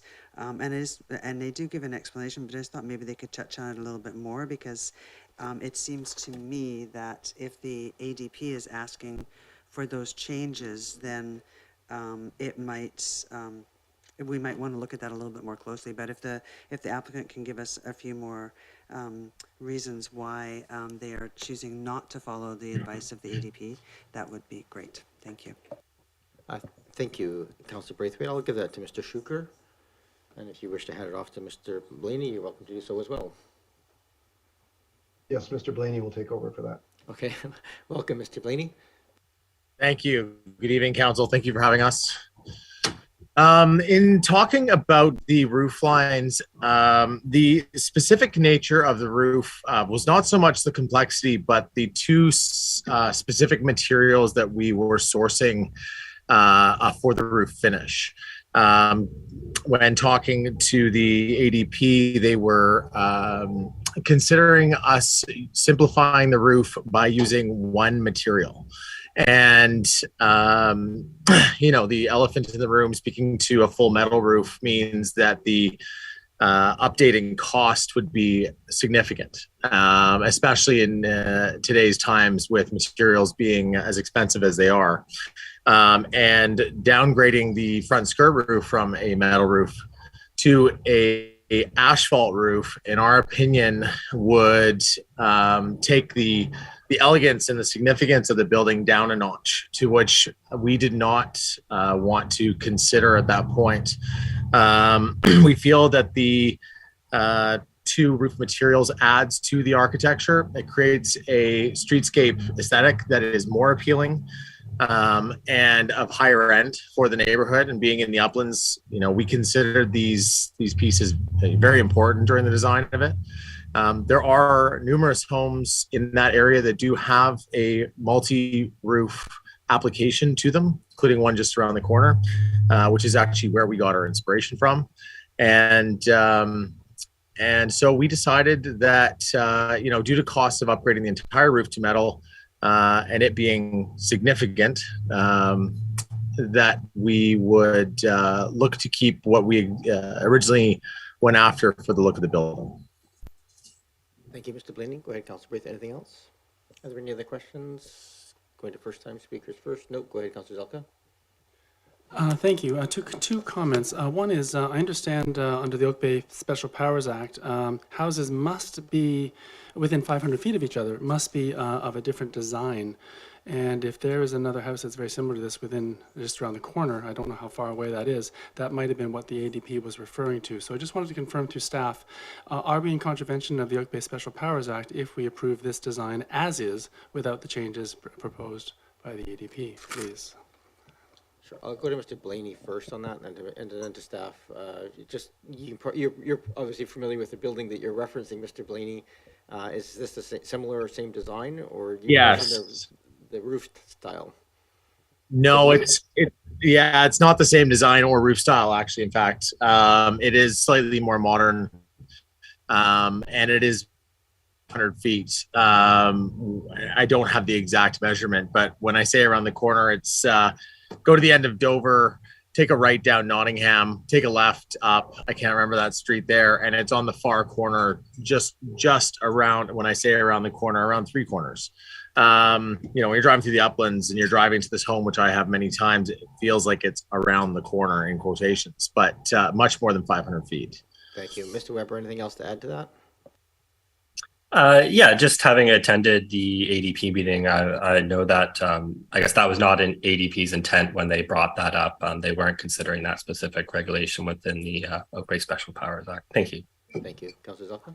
Thank you. A second comment is, I do note that the building is being built to the maximum lot coverage, nearly 100%, 25%, to nearly the max allowed.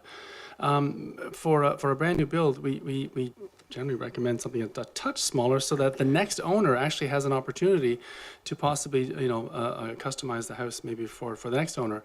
I just wanted to ask if there's any way of in this late stage, maybe considering something just a touch smaller to afford, because at 25%, there's no way that this house could possibly be increased in density or size for any new owner going forward, which might potentially make it difficult to sell, I would worry.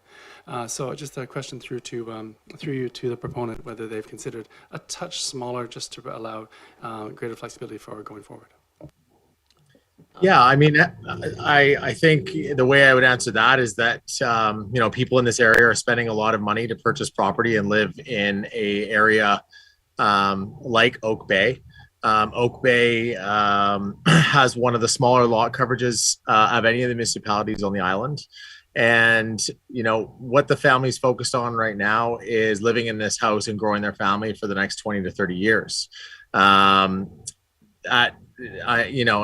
It's hard to talk to a client about leaving space on the table when, they're talking about building their dream house. And, if it was a consideration or if it was noted in the bylaws by Oak Bay, that is something that we would always consider as a design team. But as it stands right now with, the clients putting a significant amount of money into both property purchase and build in an area that demands a certain amount of elegance and thorough consideration through many ADPs, they wanted to maximize what they were getting due to them, setting roots. So that's why we maxed out the way that we did.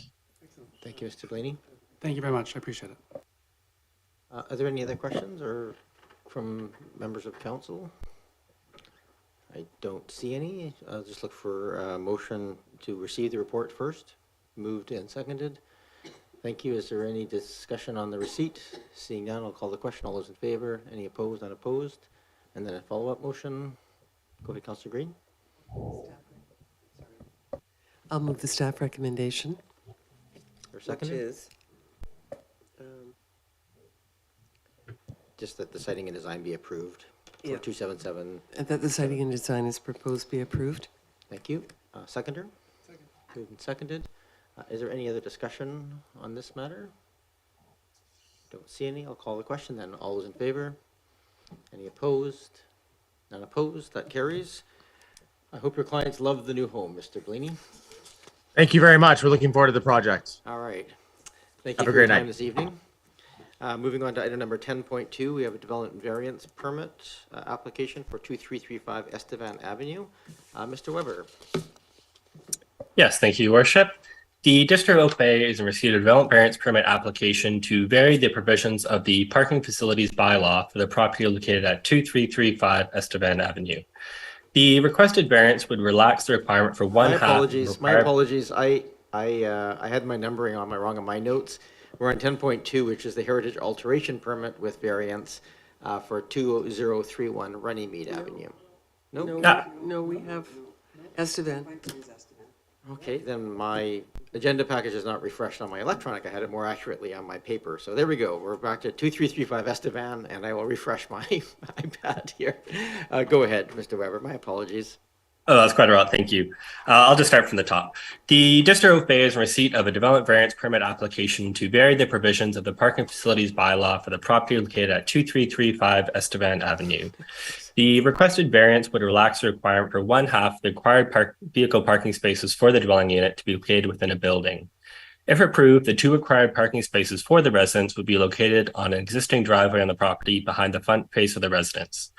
Staff believe that the intent of the parking facilities bylaw regulation requiring one half the required parking spaces to be for one and two family dwellings to be within a building is to improve the visual appearance of the streetscape by having less vehicles parked in front of homes, as well as, however, whether it was intentional or not. Oak Bay's many small detached garages have also helped define the unique character of the built environment here. The property owner is proposing to cite the property owner is proposed citing the required parking spaces would limit the view of the parked vehicles from the street. and the property owner intends to keep the existing detached garage in the rear yard of the property in its original exterior appearance and utilize it as a workroom. Staff believe this would meet the intent of the bylaw and therefore consider the development variance permit application DVP 00121 to be supportable and recommend council consider directing staff to issue public notification of the variance request in accordance with the land use procedures bylaw. Staff are requesting council direction on this application, and the applicant and property owner, Jonathan Ritchie, along with myself, are in attendance this evening to answer any questions council may have. Thank you. Thank you, Mr. Weber, and it's nice to have Mr. Ritchie here on this. We'll take questions. There was no public input on this because, of course, it's whether or not it meets council's threshold to go out for public consultation. Go ahead, Councillor Patterson and Councillor Braithwaite. Thank you, Mayor, and to Mr. Weber. The recommendation of staff here is to allow this to continue. I'm just wondering if by granting this permission, does it prevent future potential remediation if there is noise complaints arising from the studio in the future? Does this prevent us from dealing with it through a noise bylaw, or what would be the procedure for that? Mr. Weber? Right. So the requested variance would only vary this one provision within the parking facilities bylaw. It would not in any way impact the district's anti-noise bylaw, which could potentially be enforced upon by our bylaw enforcement officer should there be any noise complaints. Thank you. Councillor Patterson, anything else? Thank you, Councillor Braithwaite. Thanks so much. I'm just wondering, does the proponent actually live in that house, or is this house a rental? I'm not sure that's relevant to the variance application. I'm just wondering if the owner actually lives in that house, though. I just, as a concern for that area in there, which is a very busy area because of the market on the corner, I just worry that if it's a rental and if there's more than 3 or 4 cars parking there, that they would then park on the street, and that might cause a little bit of an issue. So that was where my question was going on that. Mr. Weber, I'll let you answer the question within the bounds that you can answer the question. Yes, of course. My understanding is the proponent is the owner of the property. I'm unaware if he rents it out for any periods throughout the year. Perhaps the property owner could speak to that if he wishes. Thank you. Hi, can you hear me? Can, Mr. Ritchie. Yeah, no, my wife and I own the house. We bought it as a retirement home.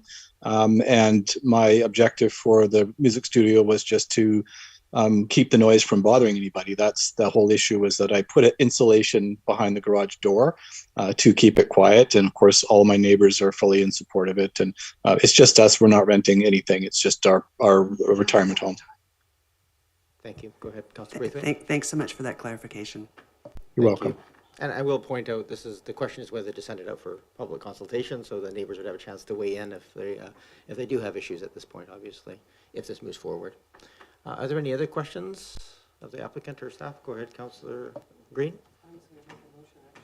Why don't you move receipt first, and then we'll get to the motion. Main motion?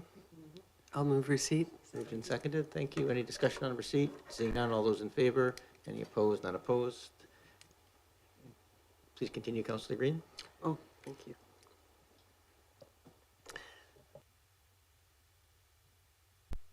And I will move the staff recommendation that council direct that notice be given of council's consideration of development variance permit DVP 00121 for the property located at 2335 Estevan Avenue. Second. Seconded. Any further discussion from council on the matter? Not seeing any. I'll call the question. All those in favor? Any opposed? None opposed. We are at 1 minute to 9, so I'm going to need a motion to extend. Councillor Green? I'll move the motion to extend to 9:30. Moved and seconded. Moved and seconded. Any other discussion? All those in favor? Any opposed? None opposed. We are extended. We will try and get through this by 9:30, so we are through 10.2. Thank you very much, Mr. Ritchie. And I know you know the process, but for the public's knowledge, when we give this move forward, it goes out to public notification within to the surrounding neighbors. That correspondence comes back to council in a few weeks, and we will consider the final consideration of the application at that time. Moving on, we have two items that we've done first, second, and third reading. Next, 10.3 and 10.4. So we're looking for motions to adopt. I'll Just need them move read that out. the elections and voting bylaw number 4284, 2005, amendment bylaw number 4815, 2022 be adopted. Moved and seconded. Any discussion? Seeing none, all those in favor? Any opposed? None opposed? And I'm just going to, again, point out to the public, we do usually the discussion and debate at first and second reading, and once it gets to third reading, that's, so this has had its consideration, we're just at adoption stage now. Go ahead. I move that the subdivision and development bylaw number 3578, 1987, amendment bylaw number 4816, 2022 be adopted. Moved and seconded, thank you. Any other discussion on this? Seeing none, all those in favor?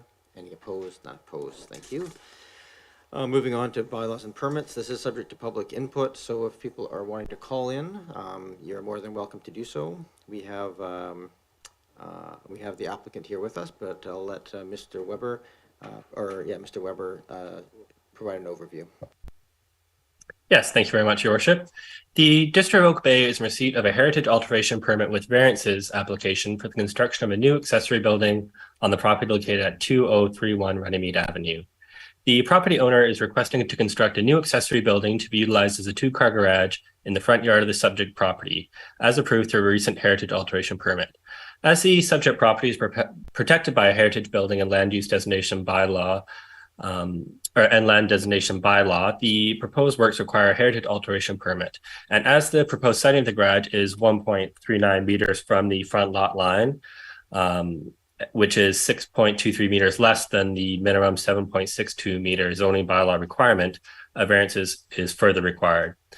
Staff presented the application to council at the June 13th, 2022 regular council meeting, and in agreement with staff's recommendation, council directed staff to issue public notice of the heritage alteration permit with variances to surrounding properties in accordance with the district land use procedures and fees bylaw. Staff mailed notice of the variance request on June 14th, 2022, and as of noon today, 3 pieces of correspondence on the proposal have been received and forwarded to council for consideration. Staff consider the proposed heritage alteration permit with variances to be supportable and recommend council consider issuance of heritage alteration permit with variances HAP 00023. Staff are requesting council direction on this application, and the applicants and property owners, Bruce Wilkin and Anne Hillier, along with myself, are in attendance this evening to answer any questions council may have. Thank you. Thank you very much, Mr. Weber. Go ahead, Councillor Braithwaite and Green. Thank you so much. I do have a couple of questions. The first one was, I forgot to ask this last time this came to council, and that was about the existing driveway. And I'm wondering if that's going to be removed, because it's still on the plan, so I'm thinking that that means that it's not going to be removed. And if not, can we have an explanation as to why? Sure. Mr. Weber, if you can answer the question, you may. If I not, I'll move to Mr. Wilkin. Certainly, yeah. My understanding is the existing driveway is to remain, and perhaps it would be best for the applicant to explain the rationale as to why that might be. Thank you. Welcome to the meeting, Mr. Wilkin.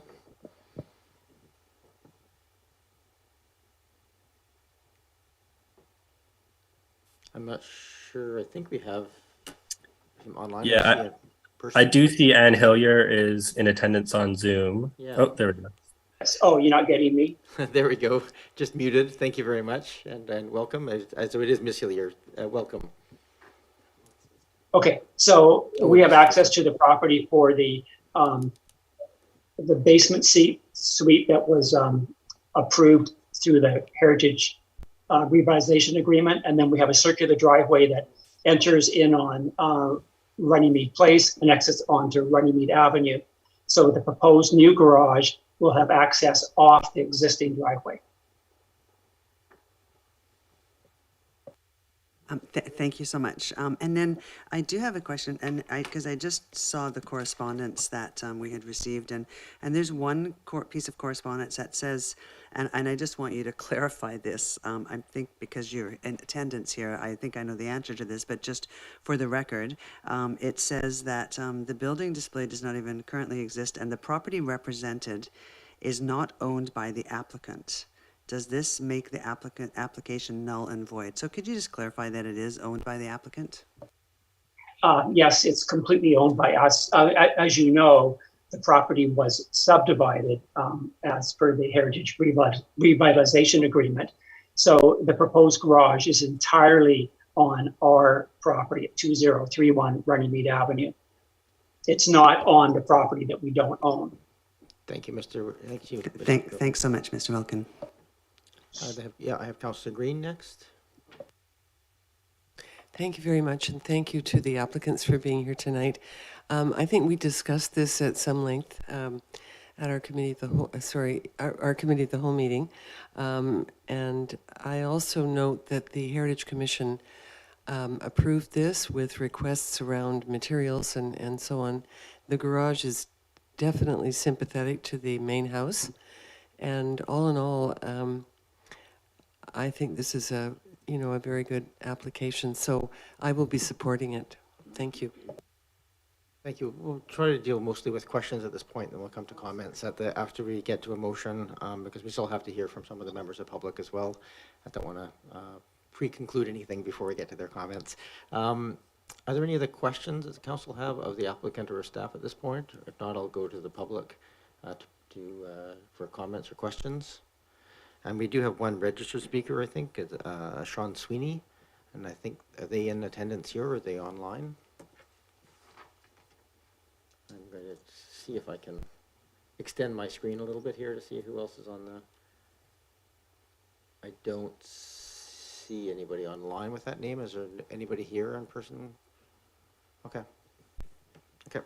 They had registered to speak, but I don't see a piece. And we may have correspondence from them as well. So, okay, I don't see other members of the public who have raised up their hands to speak to the agenda item. We have the pieces of correspondence.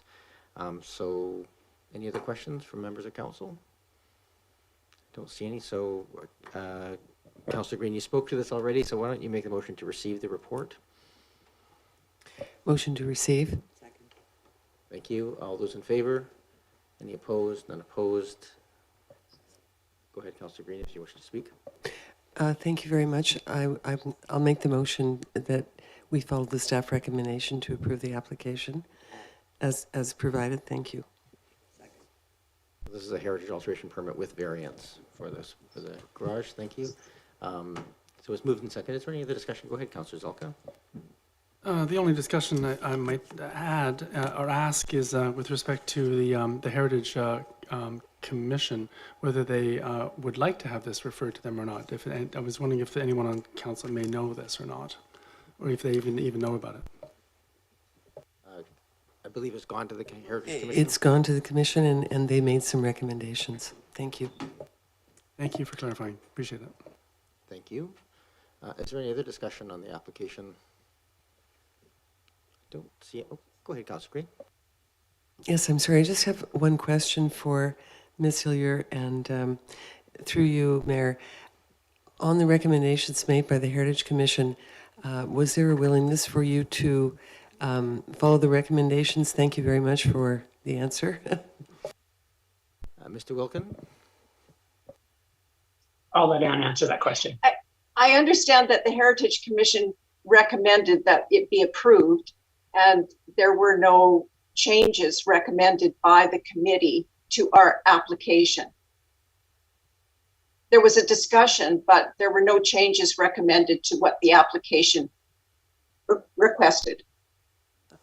Through the mayor, yes, that's correct. But they did make some requests around the materials, so perhaps I'm confused. Are you planning on using the materials that they reference, things like the Pella windows and so on? Thank you.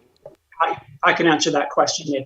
The materials completely replicate the materials in the existing McClure Heritage House, and multi-pane windows, rough cast stucco, matching roof, matching gutters. Great, thank you very much. Wood garage doors, matching lighting. It's really a small version of the large McClure house. Thanks very much. Thank you, Mr. Wilkin. Is there any other discussion on the matter, on the motion?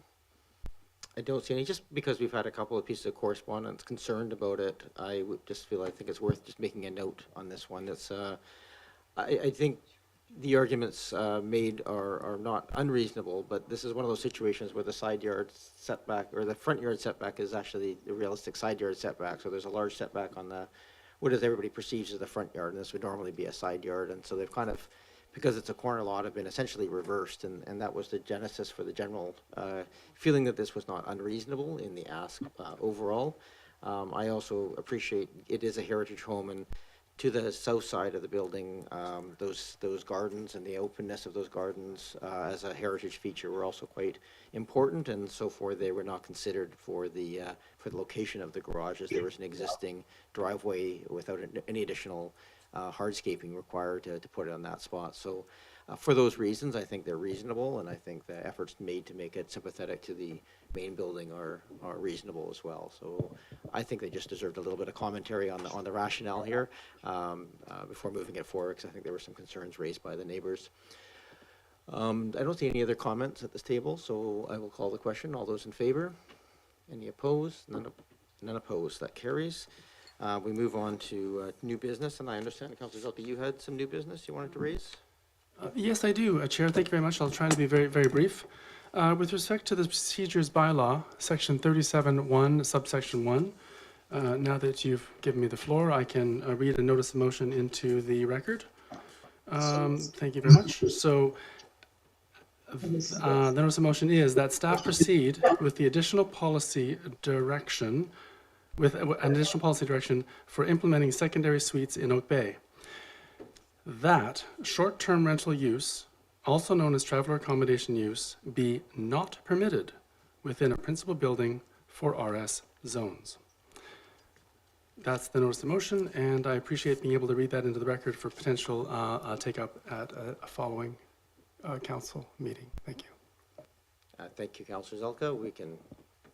You've read it into the record. If it moves forward, we'll deal with that. I think it's actually been covered already on the previous motion, but you've made the motion here or read it into the record, so that's fine. We'll deal with that as it comes forward. Thank you. Move on to item number 13, notice of motion. Sorry, it should be 13.1 now. The home-based businesses in Oak Bay, Councillor Ney. Would you read the motion into the record? Failed, of course, just. We can have somebody else read it, and that's fine. But I did just find it on my phone here, so I can read it. Here. Thank you. So the motion reads that staff bring forward a report outlining options to advance the council priorities item, change rules for home-based business that would consider, among other things, the restrictions and barriers faced by, thank you, small businesses and workers from the fallout of the pandemic that have led to increasing numbers of Oak Bay residents moving their work businesses into their homes. Thank you, Councillor Ney. I could see it's harder to read the small, tiny print on the phone. No. Is there a seconder? Moved and seconded. Thank you. Councillor Ney, I think the motion is actually very straightforward in terms of things. Do you want to add any motivation to this? Well, I'll just motivate, just very briefly, just a couple points.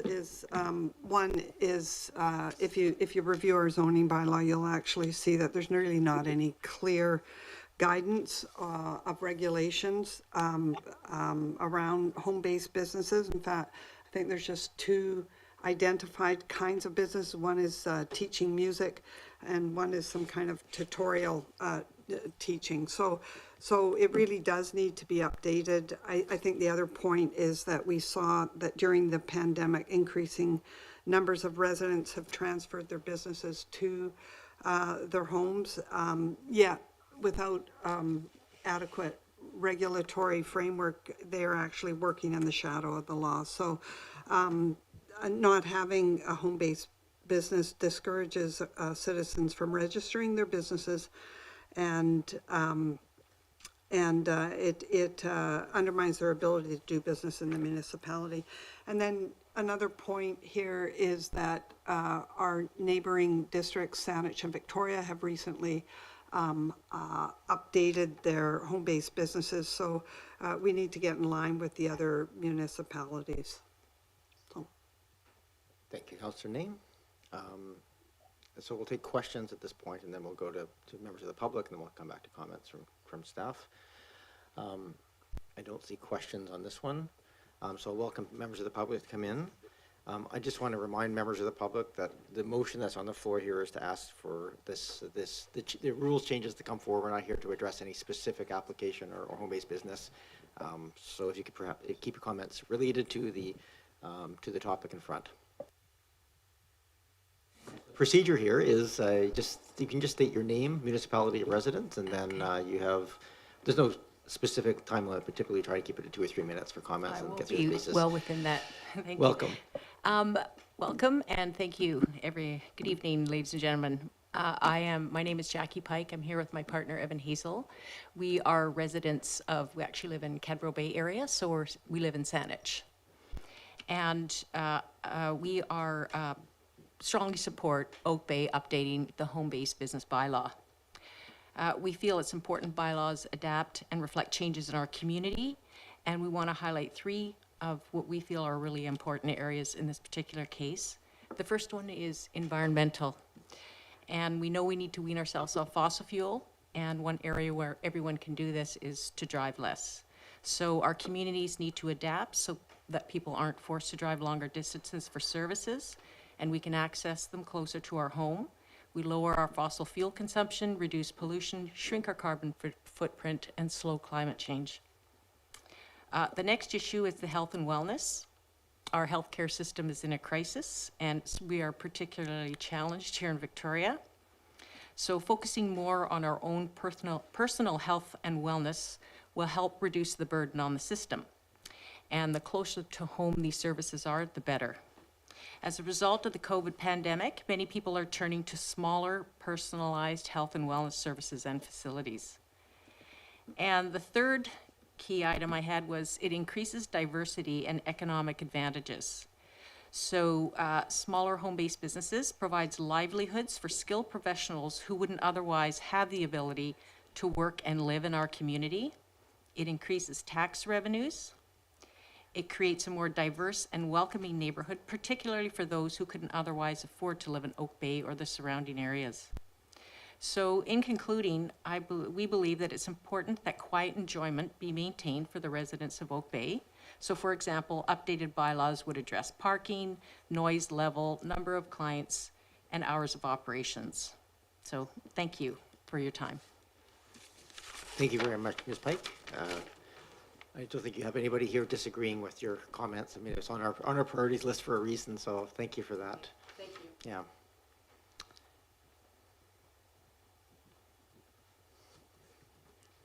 We got more.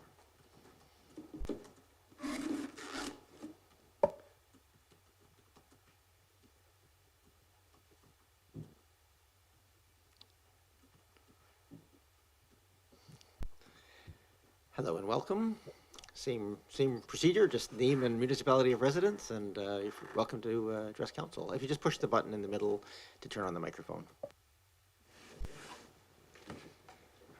Thank you, Mayor and Council. My name is Justin Aylward.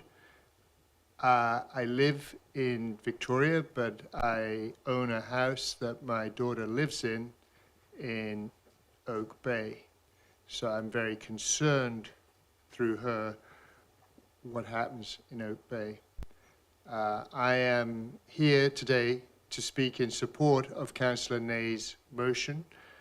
I would like to emphasize the words, among other things, in her motion. Councillor Nay speaks to the impact of the pandemic in terms of bringing people into their homes to do business. But there are lots of other things which point to the need that the previous speaker, Jackie, also spoke to, about the need for modernization. And I thought earlier on we had an excellent presentation about service excellence in Oak Bay. And I was really blown away by what's been accomplished in this municipality. And two themes that came out of that were 5-star service and modernization. And I think the reason so many people want to live in Oak Bay is because they actually like the tweed curtain. We laugh about the tweed curtain, but that's why. But why do people keep wanting to live here? It's because of the tweed curtain. But that doesn't mean to say that we can't modernize. Let's keep the 5-star service, but let's also modernize. So in terms of keeping the 5-star service and the tweed curtain, let's keep it so that it's safe, so that people under the age of 8 and over the age of 80, so that they can cycle along the street without being threatened. Let's keep it so that it's clean. We don't want home-based businesses that involve fuel oil all over the street. And let's keep it so it's beautiful. We don't want home-based businesses that have an excess of advertising, huge vans with Joe Blow's detailing service, on 4 vans on the street. We obviously don't want that either. So let's keep what we've got here in Oak Bay, but let's modernize. And I would like to mention 4 things. Physical health. What we've seen through the pandemic is that all sorts of complementary health practices have been really important in keeping people healthy. And a lot of those complementary health practices are delivered out of people's homes, be it yoga studios or whatever. So physical health, even more important than physical health, I would argue, is mental health. In Britain, they actually have a ministry for loneliness. Loneliness has been a huge problem through the pandemic, and people have found it desperately difficult to connect, and there's been huge mental health damage done during the pandemic.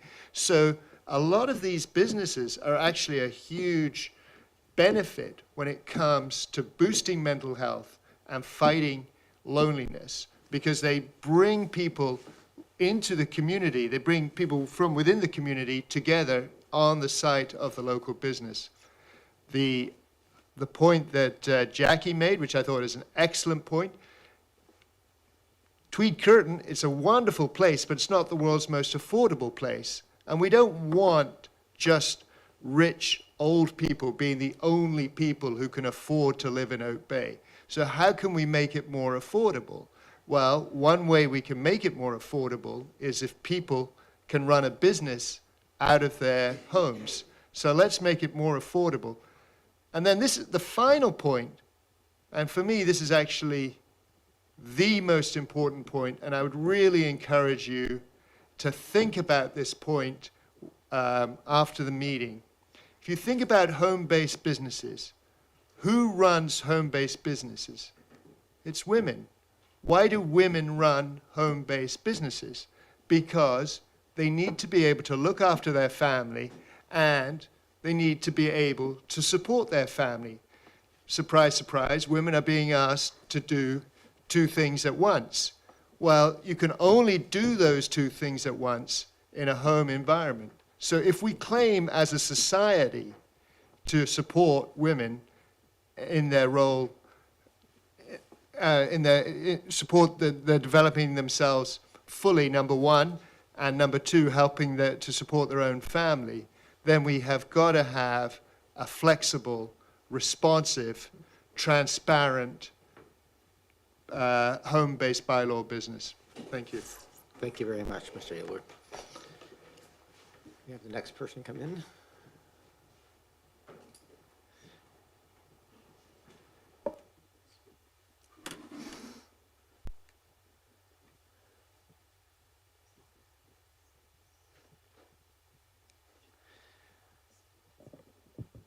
Welcome to the meeting. And same process. If you can just state your name and municipality of residence and then address council. I'm just going to point out to everybody, we have a nominal stop time here of 6 minutes from now, although we can always extend it. So we're trying to keep our comments. And again, we are fully supportive of the thing. This question is just moving it forward in time. So go ahead, Ms. Sayers.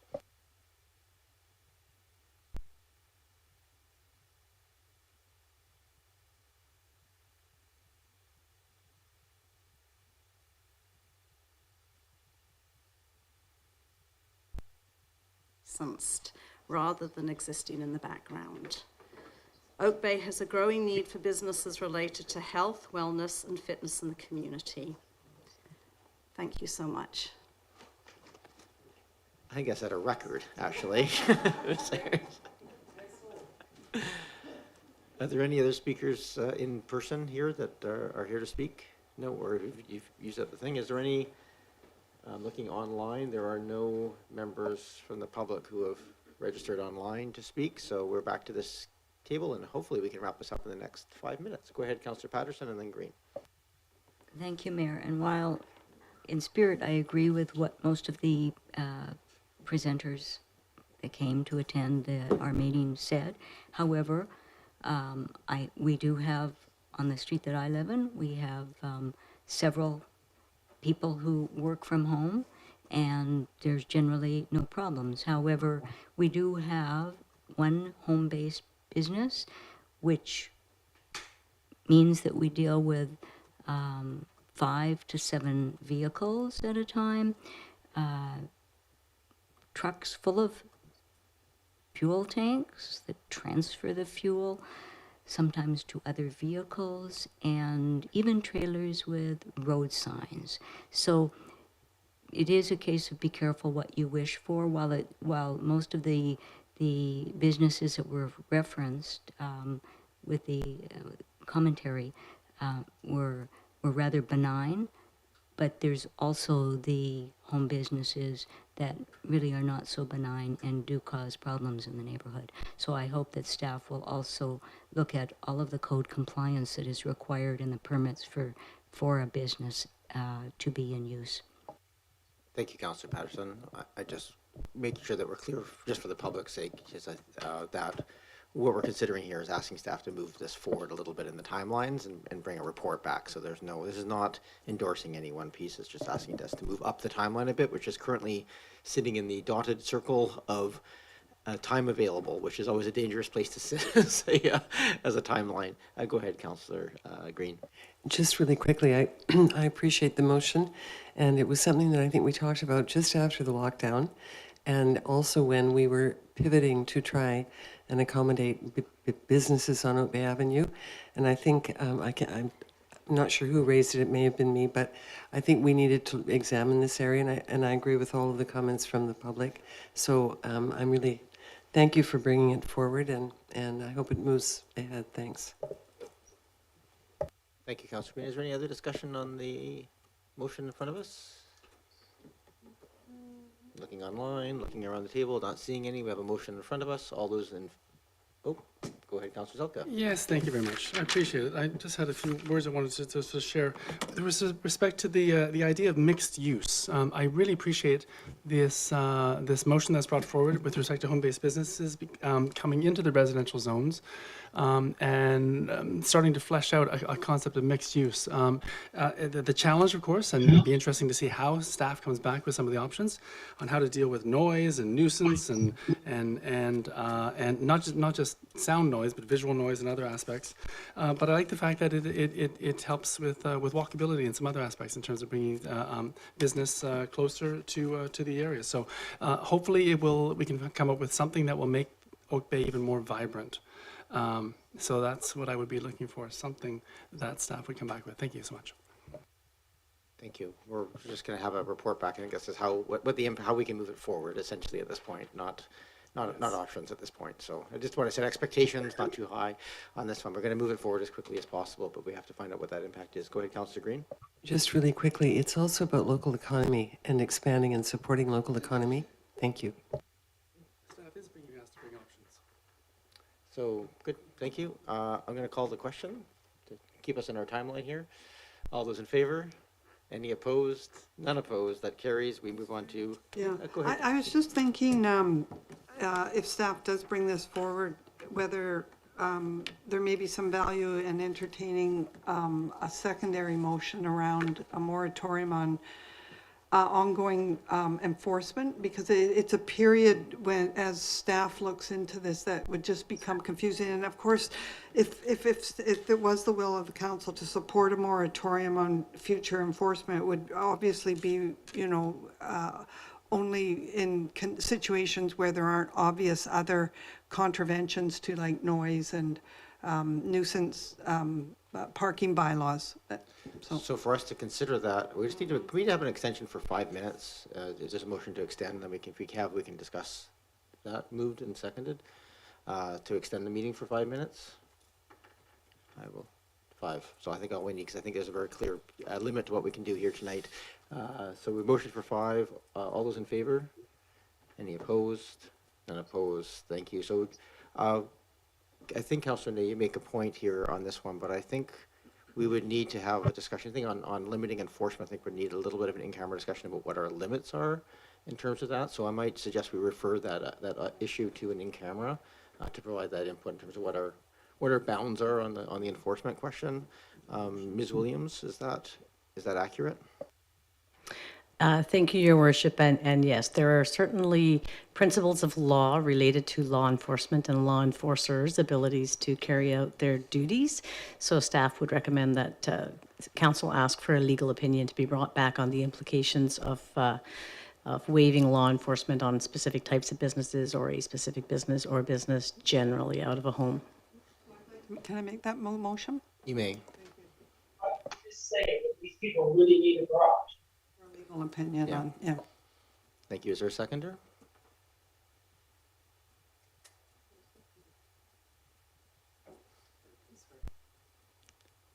Oh, there was a motion. Sorry, just for clarification, the motion would be to, I want to make sure I word this correctly, and maybe I'll go back to staff on this one. A motion arising here to refer to an in-camera, future in-camera meeting, the issue of options around enforcement or suspension of enforcement of certain of home-based businesses.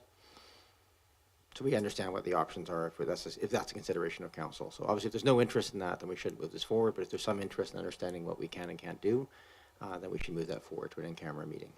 So it's moved and seconded. Thank you. Is there a discussion on that?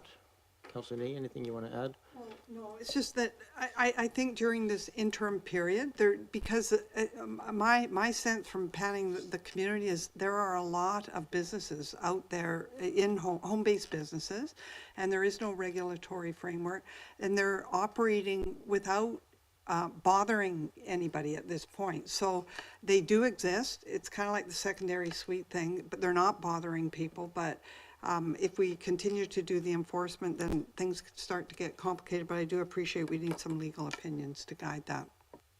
Thank you, Councillor Ney.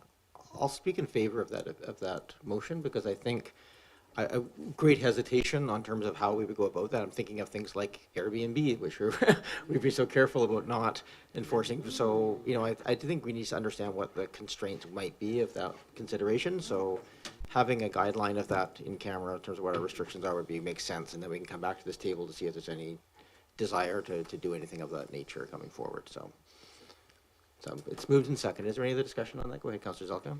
Yes, you basically touched on why I cannot support this. Not just Airbnb traveler accommodation, but there's a number of other businesses that potentially could be causing nuisance and noise and other issues. So I would much rather staff come back with a full, or we actually get through the normal priorities process. If someone wants to bring in Airbnbs or someone wants to bring in, a full-fledged, a more fulsome business type policy, that it be done in a good way, that we have proper budget applied to it, and we don't do anything sort of too fast, since we have much to protect here in Oak Bay, and I just want to be very careful with that. Thank you. Go ahead, Councillor Patterson. Yeah, for some of the reasons that I stated earlier, I can't support this motion. To have a moratorium on businesses that are causing problem would cause more problems than being able to deal with it now. Councillor Braithwaite?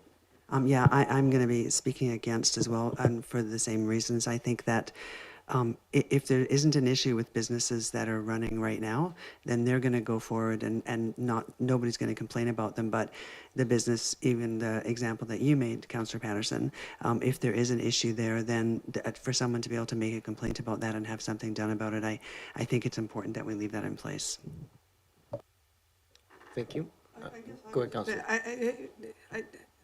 I don't see the moratorium getting in the way of people making complaints. It's really where people are just running a business that they not be enforced. So I think maybe that wasn't clear, but yeah, the idea was there was a moratorium that people who have the home-based business and are not causing problems or are in contravention with existing bylaws would be allowed to carry on until such time. But that wouldn't impede the ability of people to make complaints about businesses that are in non-compliance to other bylaws. Okay, That's how I saw it. If I might just have an extension for another 2 minutes, I just want to add one other comment before I call the question. Can I have that? I'm going to make a motion to extend for 10 minutes, Okay, just in 10 case. minutes. Okay, moved and seconded. Is there any other discussion? All those in favor? Any opposed? Thank you. We shouldn't rush it too much. Thank you, Councillor Ney. I don't have much to add here. I still support the motion that's on the floor. I am curious about what our legal options are in this. If we're looking at moving it forward, I'm curious, but if there's no sort of interest in doing that right now, then that's the will of council. So I'll speak in support of the motion. Obviously, it's the will of the council as to whether or not it moves forward. Any other discussion before I call the question? I don't see any, so I'll call the question. All those in favor? And those opposed? Councillor Zelka, Councillor Patterson, Councillor Braithwaite. Councillor Appleton, I had you registered in favor?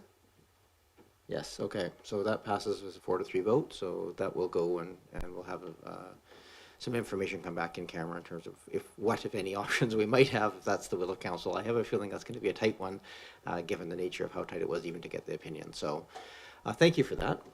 Anything else arising? Not seeing any. I will then look for a motion to adjourn. Move and second. No apologies needed for multiple hands, especially for an adjournment motion. I will call the question then. All those in favor? Any opposed? Not opposed? Thank you very much. We do have a little bit of additional in-camera work we have to come back into. So if we can... Yeah, we take 5 minutes and we'll come back. So thank you, Councillor Appleton.